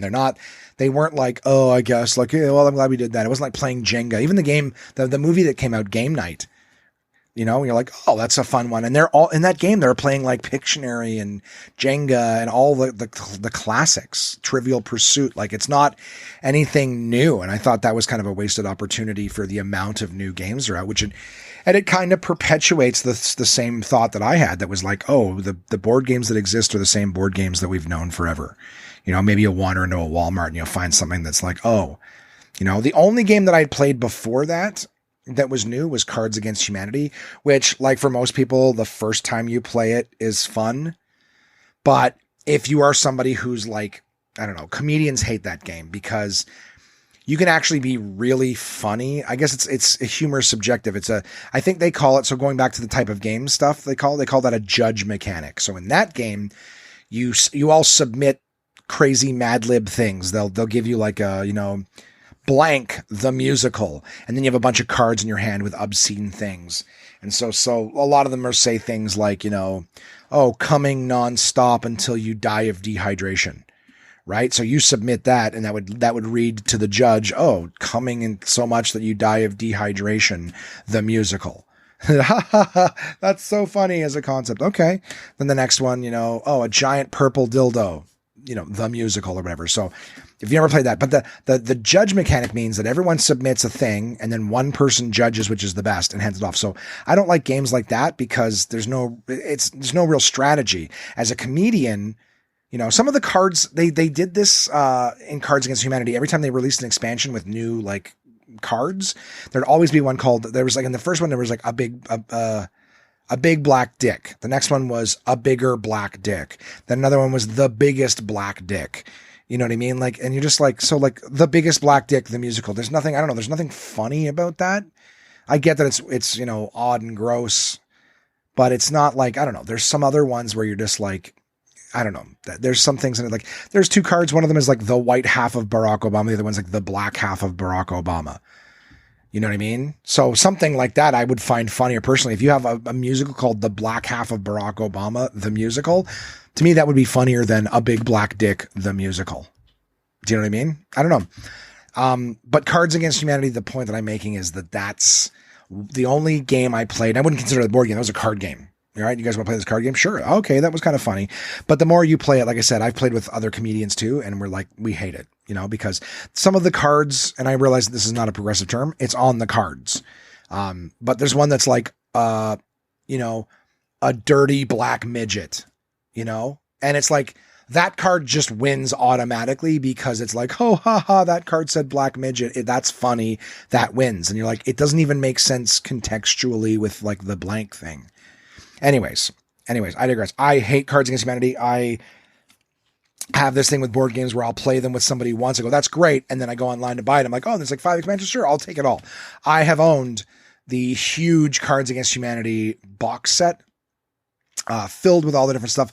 Bought an expansion box for it so I could keep all the expansions in one box. I gave it away to my friends at Gray Bar because they had game nights way back when, and they loved Cards Against Humanity. I hate it. I was like, you guys, thank you so much for inviting me to be a part of this stuff. We did shows for them and whatnot. I'm like, you guys are great. I want to give you, since you guys like this game, I want to give you my copy with all the expansions, just a kindness for me to you. You guys enjoyed it. Hate that game so much. Gave it away. I like to find people who appreciate it, but yeah, fuck that game. And that's also What Do You Meme, by the way. There's a game called What Do You Meme, and they'll have like a card that says something, and the idea is you're just passing, you pick a picture that you feel like best represents what they said. So there's a lot of those, but it's the same judge mechanics. One person picks who wins, and you're kind of completely, there's no strategy like, oh, well, if I move here and then do this and do that, then I can win. And that's how I'll manage my resources and strategically. It's like, nope. You will take your time and try to make something funny, and then something that makes no sense will get the vote because that person, doesn't have the same sense of humor as you, And one might say, well, you got to try to play to the sense of humor of the person who's that. It's like, oh, fuck's sakes. I'm a comic. I try to play to the entire room's sensibility, and it's a percentage game. All right. I can live if I get, 70, 80% of the crowd. I'm happy with that. I'm never happy with anything, but I'm happy with those results. But going like, oh, there's only one person I have to make laugh. The worst is when your card is read with the thing and everybody laughs but the judge. And you're like, well, that was clearly the funniest because that's the only one that got a laugh. I'm not trying to be a poor sport, gang. I'm aware that it might be coming across that way. I just, I don't know. You guys have listened to previous episodes. Some of you, this might be your very first episode. You guys have listened to other ones where I described what a hack is, right? What a hack or a hack joke is, where it's like lowest common denominator. It's going to work just because it's filth, right? Just a small reminder example for anyone who's never heard it before. If I write a joke where I'm walking down the street the other day and this guy comes up to me, he's like, hey man, why don't you suck my dick? It's all slimy and gross. I was rolling it around in dirt. And you're like, whoa, officer, please don't talk to me like that. Everyone laughs. It's not that I wrote a great joke. It's that the whole joke is officer. That's the joke. I'm just saying arbitrary filth beforehand, but because it's coming from a police officer, now it's funny, there's this one time someone looked at me and was like, let me just take out my teeth and give you a blowjob. And you're like, Grandma, it's Thanksgiving dinner. Please just cut the turkey. It's just filth. And then, but it's Grandma at Thanksgiving. And I've seen those jokes done a million times before. It's a hack trick. That's what I feel like Cards Against Humanity is. It's just a bunch of filth, and the filthiest card that you have in your hand, someone will laugh. You can find times to really, I know I've already said this. If anyone's like, you just explained this. I'm just telling you, that's what it feels like to me, is like when, you know, a space alien with 12 cocks pissing all over itself, you know, we'll be right back after these messages. That's so funny. You know, I don't know. Whereas if you find something that's like, I don't know, a stenographer with only one finger will be back after these messages. It's just, I don't know, funny in terms of like I don't know. That's not, I don't have the cards in front of me, but I'm just saying sometimes you get like the perfect thing that makes sense. And you're like, that's fucking hilarious. That should win. And it's like, no, but there was a monster with 12 cocks, and that's funny. The card itself. Okay. So top 5 board games for beginners. What I was getting at before I went on my massive tangent was that I had the luxury of playing certain games. And after playing a few with friends, I was like, oh, you know what? This is actually really fun. It's not what I expected. And all of the games that I'm playing are new. And it was nice because my brother was interested in board games, was trying to get me to play for a while. And I was just kind of like, I'm not interested in board games. And in a very short period of time, it was like Mika's house. We played games. It was fun. Then Chris's house, we played games and it was fun. And then we played some games with my brother. It was fun. I was like, okay, maybe I will play board games. And so there were a few that people had recommended to me early on that ended up being really, really fun games. And I have curated this top 5 list of games that I think are actually really good for beginners. However, I've got a bit of a caveat that I'm going to put in here. It's a little piece of information for you guys because, of course, just like jokes and a lot of other things, not every type of game is for everyone. That would be like saying to somebody who doesn't watch movies, hey, here's the top 5 movies for beginners. Maybe, you know what I mean? How would you pick that? So I'm going to start by talking about something called the Spiel des Jahres. It's German for Game of the Year. And this is something that was actually started in the late 70s. So it's older than I am. But the Spiel des Jahres is, if you go to the Instagram page, you'll actually see the symbols. I put them on there. They have the Spiel des Jahres, the Kinder Spiel des Jahres, or Kinderspiel, and then Kennerspiel. And the idea is it's 3 different categories, but the Spiel des Jahres is the one that you will see the most. These are all shaped like a keyhole. I guess it's like maybe it's supposed to be like a little pawn piece or whatever, but or game piece. But it just, to me, it always looks like a keyhole, and then it's got some, what do they call it? Garland, not garland. You know, like those things. Fuck's sakes, I sound stupid. You know those things that they have, like, you know, this, you see the image of Caesar and they've got the little leaves around the side of their head. What do you call that? Like that garland sort of leafy look. Anyways, that's got the keyhole and then the leafy things there. I'm sure you guys are like saying it out loud. Like, oh God, get it. Not happening. I'll Google it afterwards. But, is it called a relief? Relief? Is that, they've got a little relief around the side? Anyways. Or gold leaf or whatever. Maybe that's what's called, a little gold leaf around the side. Anyways, the Spiel des Jahres is something that it's almost like the Oscars of board games. A lot of the newer games that have kind of rejuvenated in the renaissance, if you will, of board games since these old ass Parker Brothers and Mattel and stuff like that. There's a lot of board game companies now besides Mattel and Parker Brothers and whatever it is. Hasbro being a big toy company, but they own a lot of the stuff. There's all these little board game companies. And a lot of them are Europeans. You'll hear people use the term Eurogame very often. But the idea is that there was these games that started to come out in the late 90s, early 2000s that sort of were huge and boosted games. Now, there's 3 I'm going to mention. These games would probably be on every single person's top 5 list of board games. So I'm going to list them with the Spiel des Jahres just to kind of let you know an example of like what Spiel des Jahres is. So the Spiel des Jahres stands for Family Game of the Year. So, well, Game of the Year, and it's generally categorized as for families. Then there's like more advanced gamers Game of the Year and even Kinderspiel, which is like Kinder eggs, right? For kids, German for kids, Kinder. So the idea is they have like the kids games of the year. So all the logos are on the Instagram thing, but you're going to find these logos. So if you walked into Chapters or Indigo or Kohl's or, you know, Toys R Us, Walmart, whatever, there's going to be a lot of games and these games are absolutely thrilled to be able to put the Spiel des Jahres logo on it with the year that they won, because that basically takes a game's sales from 500 copies and 500 to 3,000 copies to 10,000 copies. And that's just for a nomination for the Spiel des Jahres. If you win, you can sell millions of copies of your game just because it's oh fuck, game of the year. So it's like the Oscars for board games, right? The same way they're going to put best picture on a movie that won best picture at the Oscars.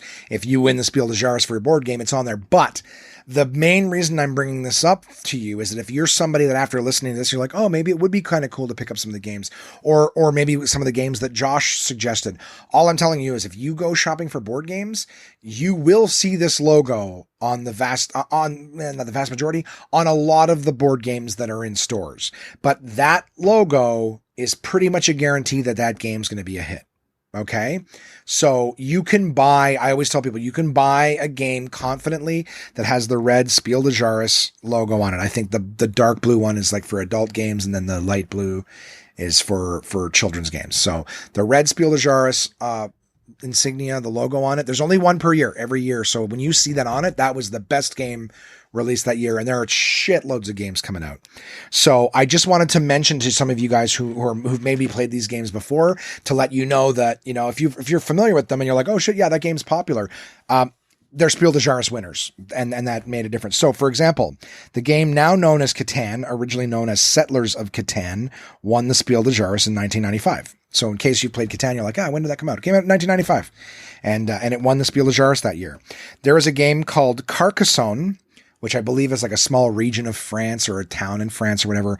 And Carcassonne won the Spiel des Jahres in 2001. Carcassonne is one of my absolute favorite games to play. I have the app on my phone. I used to play it all the time before bed. You can even play a mobile back and forth version, where it's if you have the app, I can send an invite to my buddy Chris and I used to play, and it'd be I make my move, and then I'll get a notification again when he's made his move, and it's my turn again. It's just a fun little game. And also in 2004, the very famous popular Ticket to Ride was the Spiel des Jahres winner of 2004. So I'm not naming games that you don't know of or whatever it is. Oh, I've never heard of these things. It's not elitist at all. A lot of games that you know and have seen, probably, if you play board games at all, are things that have won the Spiel des Jahres. And if you might even own the game and go, oh, that's what that red key on the front means. Yeah, game of the year. So I just want to say too that one of the things with board games is that a lot of them have names that make no sense. I would look at them on my brother's shelf and go, that looks stupid. Or I would hate the artwork, and I'd be the game would lose me on the artwork alone.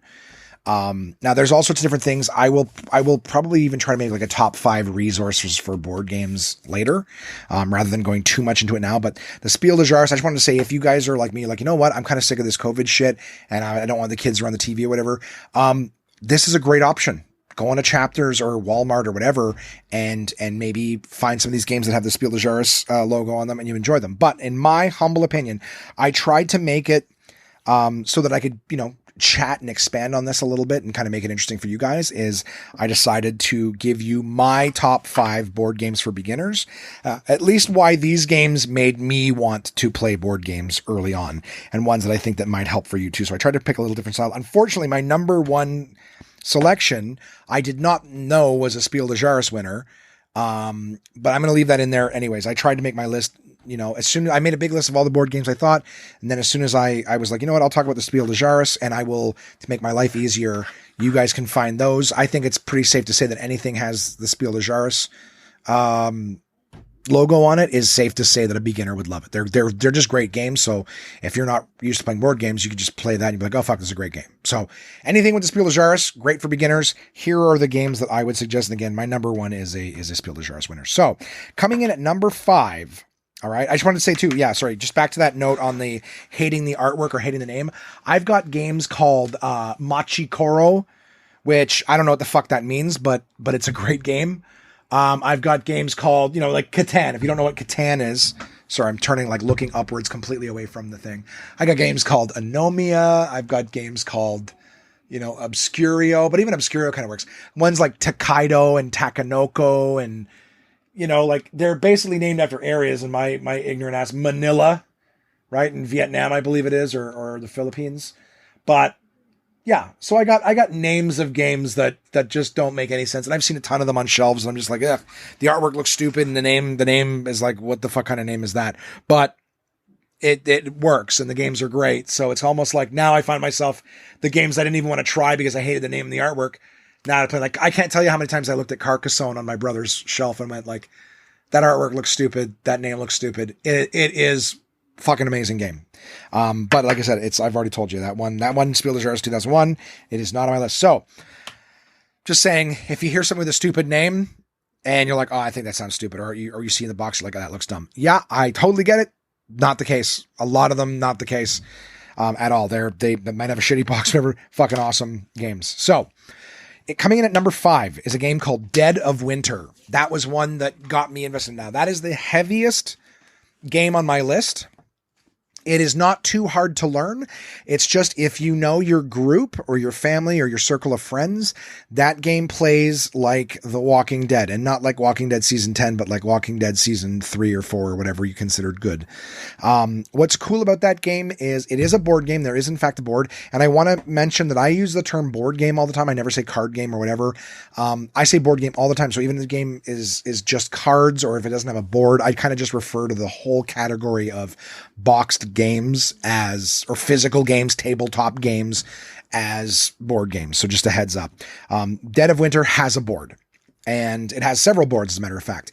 It plays like an episode of The Walking Dead in the sense that you have the big board in the middle is like a colony, a community board. Then there's all sorts of little side boards that are locations: police station, gas station, library, hospital, that kind of stuff. And the whole sort of idea of the game, like, I'm going to leave a few things out. I don't want to completely just go on and on about everything. But what's really cool about the Dead of Winter game is that you're leaving you're constantly in need of things. Every round, they call it a crisis in the game, but basically there's a new objective, a new thing you need to get for the colony, or you suffer consequences, right? And the whole idea is that in order to get anything, you have to leave the colony and go look for it in these other locations that I talked about. At the beginning of the game, you're all playing together theoretically, in the sense that, like, you're all trying to achieve the main goal of the colony. Also, you're trying to get the supplies that the colony needs. On top of that, at the very beginning of the game, everyone is handed a secret objective. So on top of everything that you're doing for the colony as a whole, and then for the day-to-day colony needs, you also have a secret objective. And sometimes it's just like accumulate a bunch of weapons. You're paranoid and you just want to accumulate weapons. You know what I mean? Just as an example, there's other ones where it's like you want to, get medical supplies. For some reason, you might just be the kind of person you're like, oh, I just hate this place and I want to burn it down, gather a bunch of fuel, whatever it is. And which is odd because I don't think that one's a betrayer. Anyways, when you're handing out these objectives, mixed into the random deck that you're dealing out are some objectives that say betrayer, which means that your goal is actually to tank everybody, but you don't tell them. It's a secret. In fact, if anyone suspects that you're a betrayer, they'll kick you out of the colony. Again, thinking just like an episode of The Walking Dead, right? They introduce a new character and you're like, who is this guy? He seems like he wants to help, but you can never trust anybody. What the fuck is going on? And that adds an element of fun to this game, because every round when you're trying to solve shit, you're scrutinizing everybody. Like, they might show up and be like, hey, here's some supplies. And you kind of do like a blind dump into the stuff. And then at the end of the round, everyone looks through what was contributed. And hey, everyone said that they contributed food, but there's a bunch of junk in here, that isn't food. Someone's lying. One of us here is not who they say. Like, that doesn't have the colony's needs in mind or what have you. So it's interesting in that regard. But here's the thing. You could also play a game, and when you dealt at the objectives at the beginning, the betrayer card never ended up in front of somebody. So the whole game, you're working with, but not quite trusting everybody that you're with. However, if you get suspected of being a betrayer, the colony can put it to a vote. And if they vote you out, you're kind of outcast from the colony. So now you have to operate only at the outside sites, and you get a new goal or whatever it is. But the idea is just kind of, it's this fun game where you're it's stressful, like a zombie game. We got to keep the zombies out of here. The zombies are always coming after you no matter where you go. The stakes are high because every time you go somewhere, you have to roll a dice that has a 1 in 12 chance of just straight up murdering your character. You're just like, oh, I'm just dead now. I rolled the wrong thing. I got bit and I'm dead. I don't want to say a lot of moving pieces, but in terms of my list, I was like, that's a fun game. Like, that's a fun game where, like, you know, the table's got a lot of stuff going on. It's not too hard to follow, but it's just kind of like, we need this, but we need that. And I don't have enough like moves to do all the things we need. So if I go here and you go there, but then you're putting that trust in the other person, I'm going to go here and do this. So I'm counting on you to go over do that. Yep. No problem. But can you trust them? Or was that person sending the other person there and then they're going to try to, you know, fuck them, or they're sending them there to die, or like, there's a lot of, it's very thematic. And then there's something totally like that they call the Crossroads deck. It's another deck of cards, and every single turn you take the top card off this and you read it. Like, not every player, sorry, the person to the left of the active player or whatever picks up the card and they read the text at the top. And it basically says, if this or this happens, say stop, and then read the scenario on the card. So sometimes it'll be like, hey, some survivors are banging on the door and are asking for food. Like, you know, and then it'll be like, okay, as a group, decide, you know, thumbs up, do you want to let them in and give them some of your food? Or thumbs down, hey, we don't have enough food for you, whatever. And then you decide, and then you read the result of your decision. So it almost adds like a more narrative, more theme, choose your own adventure kind of thing. And then, of course, everything you decide has, like, you know, positive or negative repercussions. And they made an app for it, so you can just put the app on your phone. But because the thing is, the person reading the card can kind of see what the benefits are. And even if you're playing with someone who's not really paying attention, they just read the results first. So you're like, so you get a chance to sort of hear what's going to happen either way.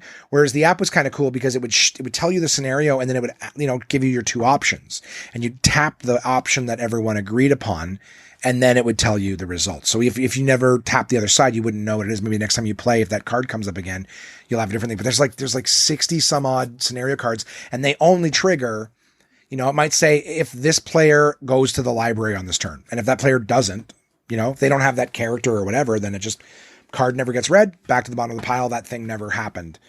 So it's kind of, it's just fun. It's just fun in that regard. So, it plays great. And then, you know, the game, you either get to the last thing, there's like a morale tracker. So, like, you know, at the end of every round, how much garbage is in the colony, right? Because you can, like, use things, but when you use things, there's garbage, right? And you got a certain amount of moves per turn. So do I use them to clean the colony? Do I use them to go find food? Do I use them to try to go find the items on the objective? Do I try to heal my player who went out and got frostbite from the cold? Like, it's a fun thing to manage. And like I said, you're all theoretically working towards the same goal, but because there's that chance there might be a betrayer amongst you, there's always that nagging voice in the back of your head. Like you're just you're scrutinizing what everybody's doing. You know, you're supposed to be working together, but you're also kind of looking at everybody sideways like, well, that didn't seem like the best thing. And they're like, I think it's going to work. And you're like, can I trust you? Are you just taking a chance here? But then sometimes people are taking chances. Like, you know, when you go to locations, they have this really cool thing where, you know, you can look at the top item, right? You're trying to find items. I'm going to the grocery store because I'm trying to find food. Right. And when you go there, you can use an action to search, and you take the top card of the deck. If you don't like that, there's this thing that you can do where it's like make noise, right? And it's a zombie apocalypse. You're not trying to make noise, but you're scurrying. So you're making noise. So you put these little ear tokens next to it. I think you can do up to 4 on a turn. So the whole idea is like you're making noise. You're adding these tokens to the board. Every time you use a noise token, you're allowed to pick up another card and look at it. You don't get to keep it. You just get to look at it. And then let's say you made noise like 4 times, max times. You're now holding 5 cards in your hand, right? The first one, and then the 4 that you had for making noise. You get to look at all 5 of these cards, pick one, and then put all the rest of them back. So you made noise, you grabbed like the one thing that you decided that you wanted. But then you can fuck off. You know what I mean? So like, let's say, for example, someone else is with you at that location. You could search, and then fuck off to another location. At the end of the round, if that player's already gone, you kind of do this thing where like you're kind of, you know, how much garbage is there? Do we have enough food to feed everybody? Blah, blah, blah, blah, blah. And then you got to resolve the making noise. Oh, this location has 4 noise. Well, for every one of those ear tokens, you got to roll a dice and then find out if that noise attracted a zombie. So if you're the betrayer, you could pretend like, oh, I'm just making noise because I'm trying to find what we need. But what you were doing was you were trying to make enough noise that other player who was still there when you fucking left, if that noise attracted a shitload of zombies, you could basically be sabotaging that player so they die. Because when a player, you know, dies, morale goes down. The betrayer's job is always to tank the colony's morale, to basically kill the morale and tank the colony. It's a fun game. It's really thematic. It's really cooperative. There's a lot of discussion and table talk. So it's very social. And it's fun. It's, you know, like I said, it's like playing an episode of The Walking Dead, except the characters are you guys, the people at the table. A lot of fun. Dead of Winter is what it's called. And I really couldn't recommend it more. That's probably the one that I'll spend the most time talking about, just due to the nature of the complexity of the game. But I do believe, like a lot of people say, you know, I would think a lot of people say it's maybe not a best game for beginners. I'm throwing that one out there. It's also in the number 5 spot because it is heavier. It does, I would say you probably need, whoever's going to present the game needs to read the instruction manual for like a good 30 minutes before, you know, you don't want to sit everyone down at the table and then start reading the instruction manual. You kind of want to read it first so that you can trim that time down by at least half to be able to explain to other people. There's also YouTube videos and shit like that, but it's not super complicated. It's just not like, hey, let's open the box, guys. We roll these dice and count them. You know what I mean? Like it's not that. It's not Yahtzee. And number 4 is a game called Stone Age, which I think is a really fun game for beginners too. Again, this one uses a board, and I recommend Stone Age not because it's the simplest, lightest game, but it's a game where you can do a little bit more. You have a little bit more choice than just rolling and moving. Stone Age is a really fun game where it's got a board in the center. You have it's a style of game called worker placement, which means at the beginning of the game they give you a bunch of little cavemen or women, and on your turn you decide where on the board you're going to put them. So there's things that you can do in your village. There's things that you can do outside, so like mining for clay or gold or chopping down wood. There's hunting. You can put your guys out in the field to hunt. Go off and design tools or work on research or try to mate to make yourself more guys, you know, workers, cave people, cave theys. So it's a fun game. So worker placement's basically like you put all your dudes out, and then at the end of your turn, wherever it was that you stuck them, they come back with the resources they got or whatever. The only thing is you have to feed your cave people, so you want to make sure that you have food. So, you know, on your turn, like you have a certain amount of them, right? You don't have to put them all in the same place. So on your turn, you get to decide how you're going to dole out your little workers. That's what makes some of these board games fun, is the choice that you have, right? It's not like it's your turn, so you have to just roll the dice and move. No, it's all right. I got this board. Here's what I'm working on. Like you might be like, oh, I'm trying to buy something. So when you get the resources, you can use those resources as currency to buy little hut upgrades and things like that. Like the idea is it's all just points, right? At the end of the game, you get points for building this, you get points for doing that, you get points for accumulating this. So what's really fun about that is that it's, you know, the theme is like cave people, right? Stone Age. Get your resources. It's almost like Catan in the sense that there's a lot of resources, and you'll use your resources to buy like hut upgrades or tool upgrades, right? And if you buy upgraded tools, then when you go out and cut things down, you get more of said resources. You know, and you roll dice for like how much of that resource you collect, right? So it's almost like, I can't remember if this is exactly how it works, but it's like there's like almost like a little leather Yahtzee cup, which is very thematic with like the time. And it's super cool because you're like, okay, roll the dice, plop. And then, oh, okay, that's how many, you know, I get 1 dice for every little dude that I send out. It's just a fun game. It's nice and easy. You have the choice. So if a game doesn't go your way, well, okay, maybe next time I'll spend more time gathering food and breeding so I have more cave people. You know what I mean? To send off and do tasks. Or maybe next time I'll work on tools, or maybe next time I'll work on accumulating these little trinkets that you can find, or gathering resources, or whatever it is. Like it's a cool game. It's a really cool game. It's fun. It doesn't take particularly long, and everybody's kind of operating their cave dudes at different times. Like you're all living in the same village and stuff. It's just, what are you making your dudes do? Great. Stone Age. Tokaido. Another one with a goofy name. And I said it earlier when I was naming it. Tokaido is a game where you are not playing, you're not playing necessarily against the other players. It's not a game where there's conflict, where you're trying to beat. There's no like attempted sabotage. There's no like, oh, I'm going to take this so that you can't get it. Things like that you would have maybe in some other games. It's not hostile.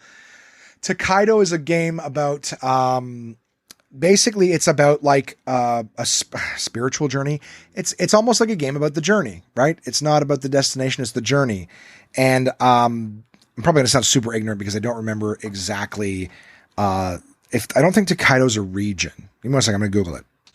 All right, I'll read the description off of Board Game Geek. So, Board Game Geek. In Tokaido, each player is a traveler crossing the East Sea Road, one of the most magnificent roads of Japan. While traveling, you will meet people, taste fine meals, collect beautiful items, discover great panoramas, and visit temples and wild places. But at the end of the day, when everyone has arrived at the end of the road, you'll have to be the most initiated traveler, which means that you'll have to be the one who discovered the most interesting and varied things. Okay, that's probably not a great description. It's not bad. So the idea with it, I think it's like between like Edo and something else, but it's a road. It's a road in Japan. And so what's really cool about it is that everyone gets a player, your little dude, and the whole board, it is another board game. The board is like this road. And there's, it's a series of days. I believe it plays over 4 days, 4 or 5 days, because you stop at like 4 inns overall. So I think it's like a day, stop at the inn, stop there, whatever. It's a really fun game because the way it plays is that the person who is the furthest back on the road is the one who gets to take a turn. And so you can actually jump, like when you're taking your turn, there's no dice or anything like that. You're just looking at the road and it's got like empty spaces on it. So like some of them are next to farms where you make money. Some of them are next to temples where you donate coins to be spiritual. Some of them are next to shops. Some of them are next to hot springs where you can relax. Some of them are next to like panoramic views where you would stop and paint. And so the idea, the theme behind the game is that it's a spiritual road where people travel and take in experiences. And the whole idea is you get points for every little thing that you do, but the concept of winning is obviously it's whoever has the most points. Like a lot of board games, whoever has the most points wins. Well, who's ever heard of that? The idea, though, thematically, is that whoever has the most points had the most fulfilling journey from this along this road. So you can't have 2 players occupy the same space. So, for example, if I start off, there are the inns at the end of each day, just as checkpoints, because you can pick as far ahead as you want to jump. So if you like start off and you're like, I'm going right to the end of the first day, you can do that. But then all the other players behind you are stopping at all the other places first and getting all the points. So the idea is that you kind of want to decide strategically, well, I want to go here and try to buy some stuff, but I don't have any money, so maybe I'll go to the farm and get the gold coins. The player behind you is like, shit, I wanted to gold coins, but now I can't, so I have to go to the next place, that I want to go. And so it's an interesting way of playing. So the person that's behind, you don't want to jump too far ahead because the person who's in the furthest back position is always the one who gets to go next. So if the first 2 players jump, let's say it's a 3-player game and the first 2 players jump way too far ahead, well, now that player behind can literally stop at every single thing behind and collect. So you try to figure what you work on. The game has rewards for every time you stop at a particular type of panorama, you add another piece to the thing. So it's like in terms of the visuals and the artwork, very beautiful game. And even these panoramas that you're painting, like they come in little panoramic things. So you get cards, but each time you stop at that particular one. So I think there's like a mountain, a lake or a river and a farm. And each one of these things, whenever you go to the green one, you get another piece of the green panorama, and you get these little pictures in front of you that are developing. Everything's played where everything you've collected is face up for the other players to see. Like there's no secrecy. And the only thing I could say is like you might jump ahead to something that that another player wants, but there's so many different ways to make points in this game. So, for example, if you see someone who's like, oh, I'm trying to collect souvenirs, then you might go, oh, I'm going to jump ahead to the store so they can't buy souvenirs. Great. But if you jumped all the way ahead to prevent them from that, they can, again, just take stuff behind you. So it's not really like a cutthroat, I'm going to get you kind of game. It's more like I just want to have the most fulfilling journey myself. I want to stop and get as many points as I can and paint as many pictures and take as many baths. And at the end of every day, you stop at the inn and then you buy a meal, right? And there's just extra reward points at the end for whoever bought the most meals, whoever had the most encounters, whoever had the most hot springs, whoever had bought the most stuff. You know what I mean? Whoever spent the most on meals. Like it's a very interesting game and the theme is very cool. I have a really nice copy. I bought a regular version of Tokaido and I enjoyed it so much that I found like a special edition one that had like little miniatures and they were painted and I spent way too much money on it, but it's a great game. It's fun. It's, low stress in the sense that, like I said, you're not like, oh fuck, if I fuck up, the other players are going to no one's after you. Everyone's just walking along a road, having different experiences. It's a really nice kind of, Zen sort of game. Pandemic in number 2. Pandemic is a great game. Are we in a pandemic right now? Yes, we is. Pandemic is a game. I played this one with my roommate Jason, and he did not like it because it's a game where everyone is on the same team and you either win or lose as a team. And Jason is very competitive. He doesn't want his results to be based on anyone else. So it made me think of Takedo in the sense that Takedo, you're not at other players, but you are still in charge of your own character. So your results are your own. They're not a shared results thing. So if you're the kind of person who's like, no, I'd rather not play a team game. I'd rather play by myself. But if you're not looking for too aggressive, Takedo. Pandemic is a game where there's viruses outbreaking all over the world, and all of you together work for like the CDC, and your job is to try to find cures for all the viruses. Really fun game, really can go from like everything's going well to like fucking hectic to disastrous in a moment. You're putting little cubes. It's almost like Risk in the sense that you're looking at the world and you're putting little cubes down, but the cubes are all diseases, and there's only so many cubes that a city can sustain before it outbreaks and spreads to the other cities nearby. Kind of like, that whole thing that fucking happened to us in the last couple of years, but really fun game. Everyone has different abilities. You only have limited amounts of moves on your turn, so you're really trying to talk to each other and communicate what moves you think everyone should make and take advantage of each other. So there's no betrayer or reason that someone would want to tank the team. So you really are all working together, and you do win or lose as a team. The idea is once you've got a cure for all 4 viruses, you win. But sometimes the game has this mechanic where every time you hit one of these, I think they're called the epidemic cards or whatever, something like that. The deck reshuffles with all the stuff. Like basically at the end of everybody's turn, more cities become infected. So so as you're clearing off cubes, more are constantly getting put on. So it's not like, hey, here's all the viruses, now just cure them all. It's like you're working on a cure and the viruses are constantly spreading and stuff. And so the idea is like, I think they have 4 or 5 of these in the deck, and they're split up into actual the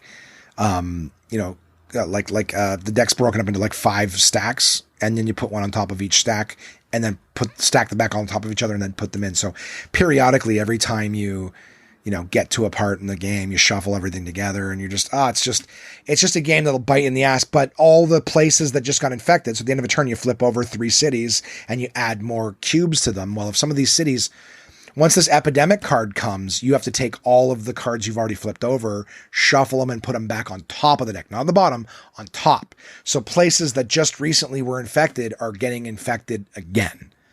And so that causes these chain reactions. So you could be doing really well, and then just a couple bad placed cards, and bad luck with the shuffling can just fucking destroy you. But it's fun. It makes the stakes high. It makes you really get into the sense of the theme. And it's a great game. And it's not the kind, I'm gonna be honest, Pandemic is not the kind of game that you will play over and over and over again. It's a game that kind of suffers. You will with new players. The problem is that there's little things that I've learned, and this is what people talk about. People are way more into it than me. They kind of, I sort of say like, I liked it, but then, and they're like, yeah, that's the problem with that game is this, that, and the other. And they'll talk about things like broken mechanics and stuff of a game. But Pandemic suffers from something called like the quarterback syndrome.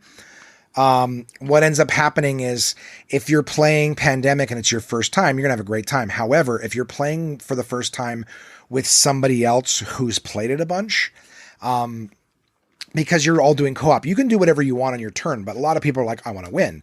So you'll end up with this person who's played it a bunch, and they're making the suggestions for everyone what to do on their team. So it's your turn, and someone's like, what you should do is you should move here, clear that off, then move over here, and then airlift your guy over there, and then you give me that card, and then we'll cure it.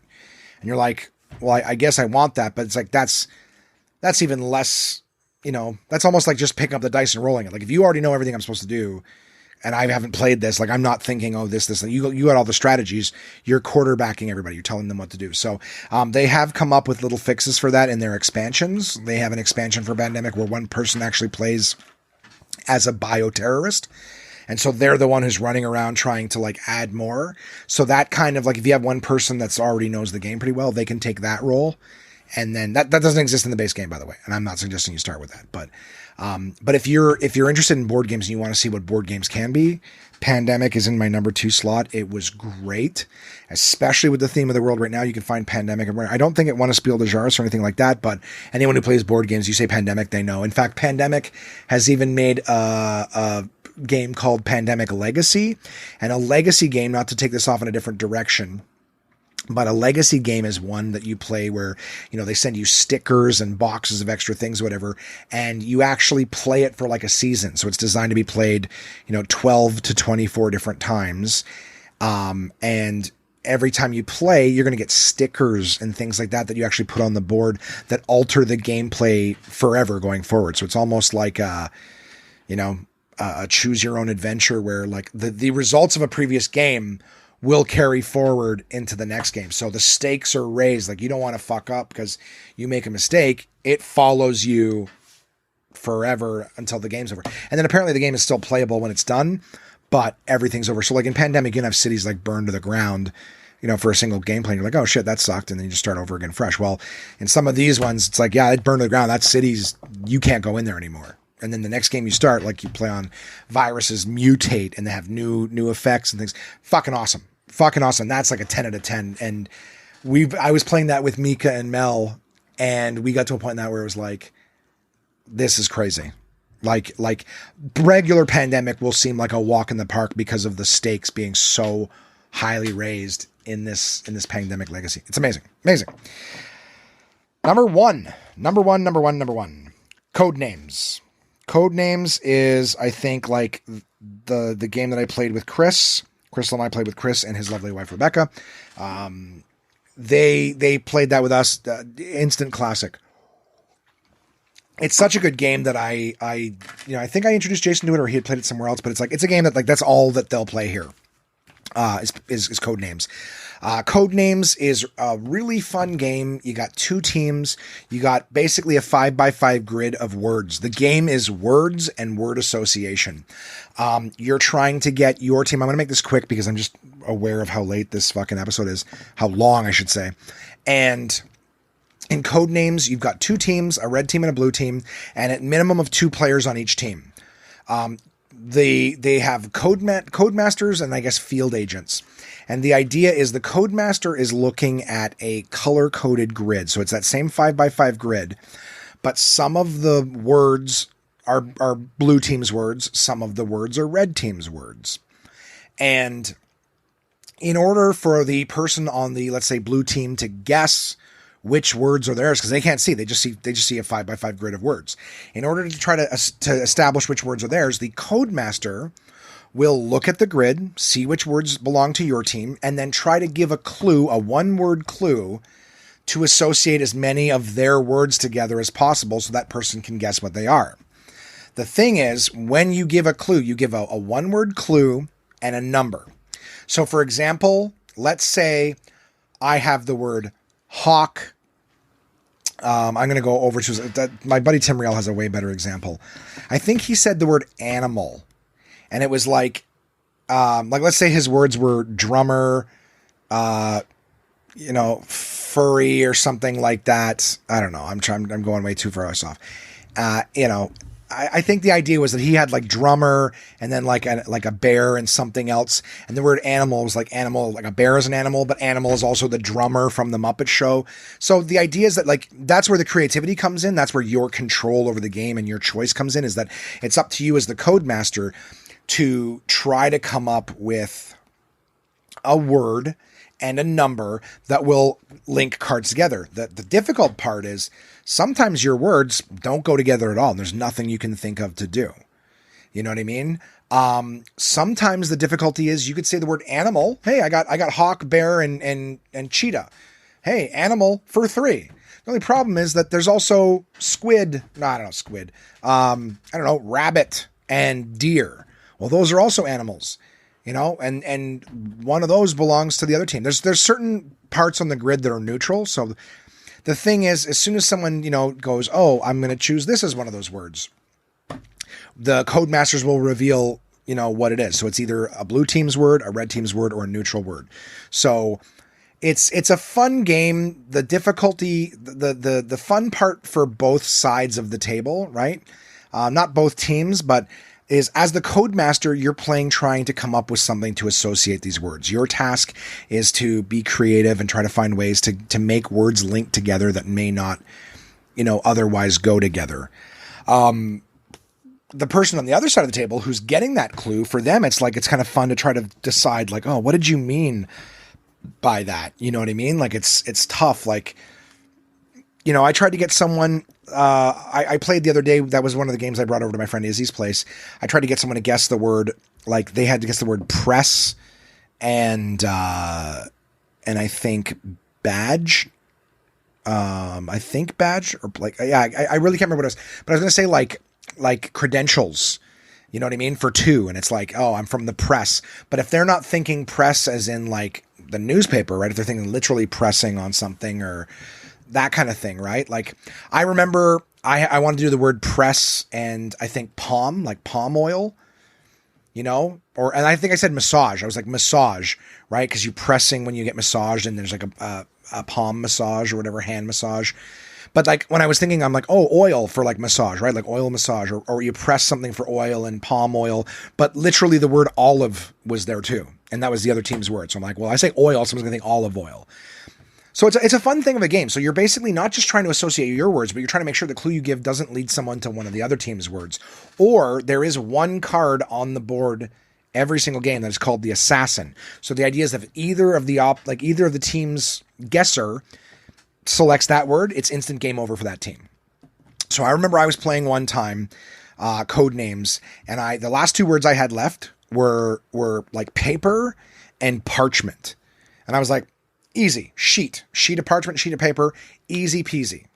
I gave my clue to my person. Hey, we got sheet for two, right? And that basically just means that there's two words I'm trying to get, with the number that you give is trying to lead your partner to how many words are on the board that pertain to that clue. Obviously, the larger number of words, the more broad you have to be in terms of your clue. But again, you get one word. That's it. So I said sheet for two, thinking a sheet of paper, sheet of parchment, easy peasy. I even looked at my partner's words and I was there's nothing that sheet would lead them to. Unfortunately, the assassin word was dryer. So the benefit you have as being the Codemaster is what words are yours, and you go, yeah, that word will relate to them. Unfortunately, the person, when you say that sheet to them, they're not thinking the same thing that you are, right? So to my partner, they saw the word sheet, off of a bed, and they saw dryer. Oh, you throw sheets in the dryer. Boom. They tap dryer. That was the assassin. Game over. We were oh, it's easy. We're going to win. And I just hadn't considered... Didn't even look at the assassin. I was too busy looking at just those two words and thinking of something. So it's a fun game. It's really fun. There's 500 different words, or there's 250 cards that have 500, double-sided with words.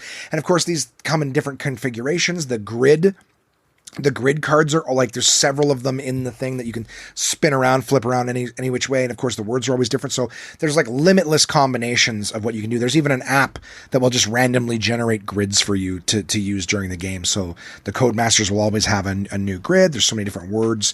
You'll never play the same game twice, quite honestly. But it's fun. It gets talking. I was actually, my friend, Tim Riel, who is, definitely an authority that I go to with questions for board games. Tim has a channel on Twitch. It is twitch.tv/Tim_Riel, RIEL. Tim actually has a show. I was on it not too long ago. If you guys scroll on the Instagram, you'll see the little promo for it.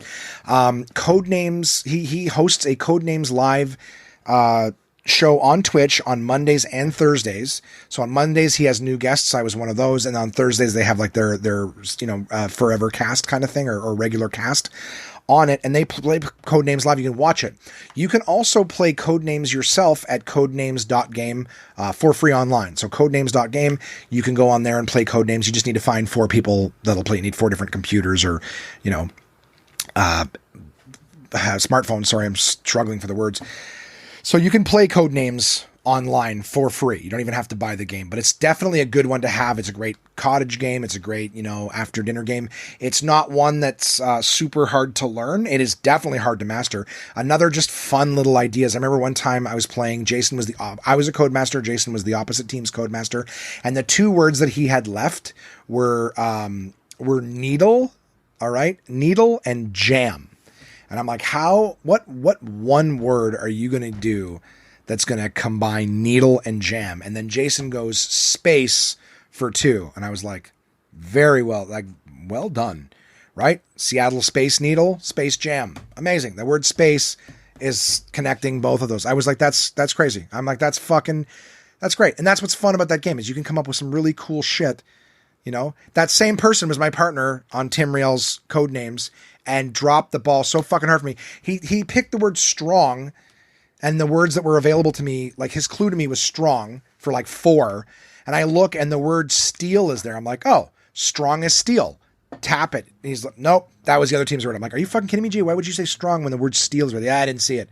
Okay, next time it's my turn again. The word arm is there. And I'm thinking, oh, strong arm somebody, right? Strong arm, tap it. It's the other team's word. I'm like, Jay, were you even looking at the other fucking words before you gave me that clue? You're literally leading me to the other team's words with your suggestions. But Code Names, guys, cannot recommend it more.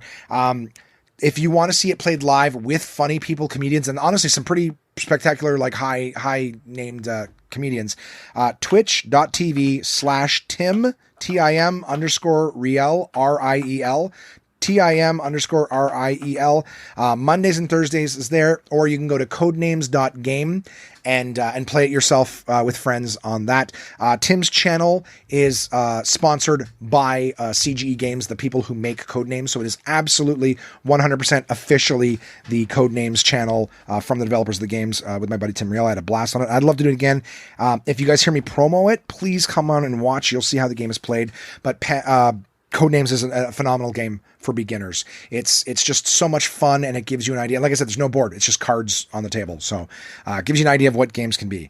Ladies and gentlemen, next week, starting tomorrow, I'm actually going to my brother's place to do some electrical work for him and drop off his box. As I mentioned, we do have some One Man Podcast collector's boxes left. $150 worth of product for $100 just to get them out of here, get them into your hands. Contact at onemanpodcast.com. Same email address if you want to send me your own top 5 list. Or if you want to work on the same list I'll be working on next week. Next week's top 5 is my top 5 pizza toppings. Weird, I know, but I'm going, I'm not just going like, hey, just like the big toppings, right? I'm going like top 5. Here's the thing, not counting sauce, not counting cheese, but that's it. All right. Those 2 toppings don't count. I would say that those should be a given on any pizza. But if you put, I'm trying not to give away any of my list or whatever, but I'm saying like, I'm not just counting the toppings that you would pay for. I'm counting the toppings that you can add on that are free or whatever. So anything that you would put on top of the sauce or cheese counts as a topping. So if there's an extra sauce you like to add, that's got to be one of yours. That's got to be one of your 5. That's if you submit. I'm just letting you know that's what my top 5 is. So top 5 things that I put on top of pizza is what's going to be my list next week. If you want to send yours in, contact at onemanpodcast.com. I'm sort of running, I don't want to say I'm running out of ideas. I should probably sit down and just kind of think of some things. But when you're trying to think of real obscure stuff, like a lot of my lists have been like music, movies, books, now board games. Like it's big subjects. So I'm trying to think of these more obscure ones. That's why I wanted to just kind of fuck around and do the top 5 pizza toppings. I probably won't be able to go at length like I did this week on it, which is maybe a good thing. But I would love to hear from you guys. Okay. So send me your top 5 pizza toppings. Send me, any obscure top 5 lists that you guys may have that you want to know. That gives me something to work with as well. But I appreciate you guys. I will let you know, of course, if anything changes next week. Gonna keep on with the fasting, see if the arm soars down. Still working off tennis elbow. I'm icing it, and I'm not doing it every single day. I really should be taking the physio of my tennis elbow more seriously. But for some reason, I'm doing a lot of like labor shit. So I'm just not getting in the rest. And even if I was doing it, it's going to help regardless. I'm being an idiot. It would help regardless to do the physio, whether I was doing physical stuff or not. So, gotta do that. Gotta get on that. So, top 5 pizza toppings next week. Onesies. Thank you for everything. If you want anything from me, anything at all to contribute, whatever, You know the thing, contact at onemanpodcast.com. If you're not following me on Instagram, do that because I post stuff all the time that you can see is there. And that's it. All right. You guys have a great week. If you're in the heat, stay cool. And I look forward to talking to you again soon.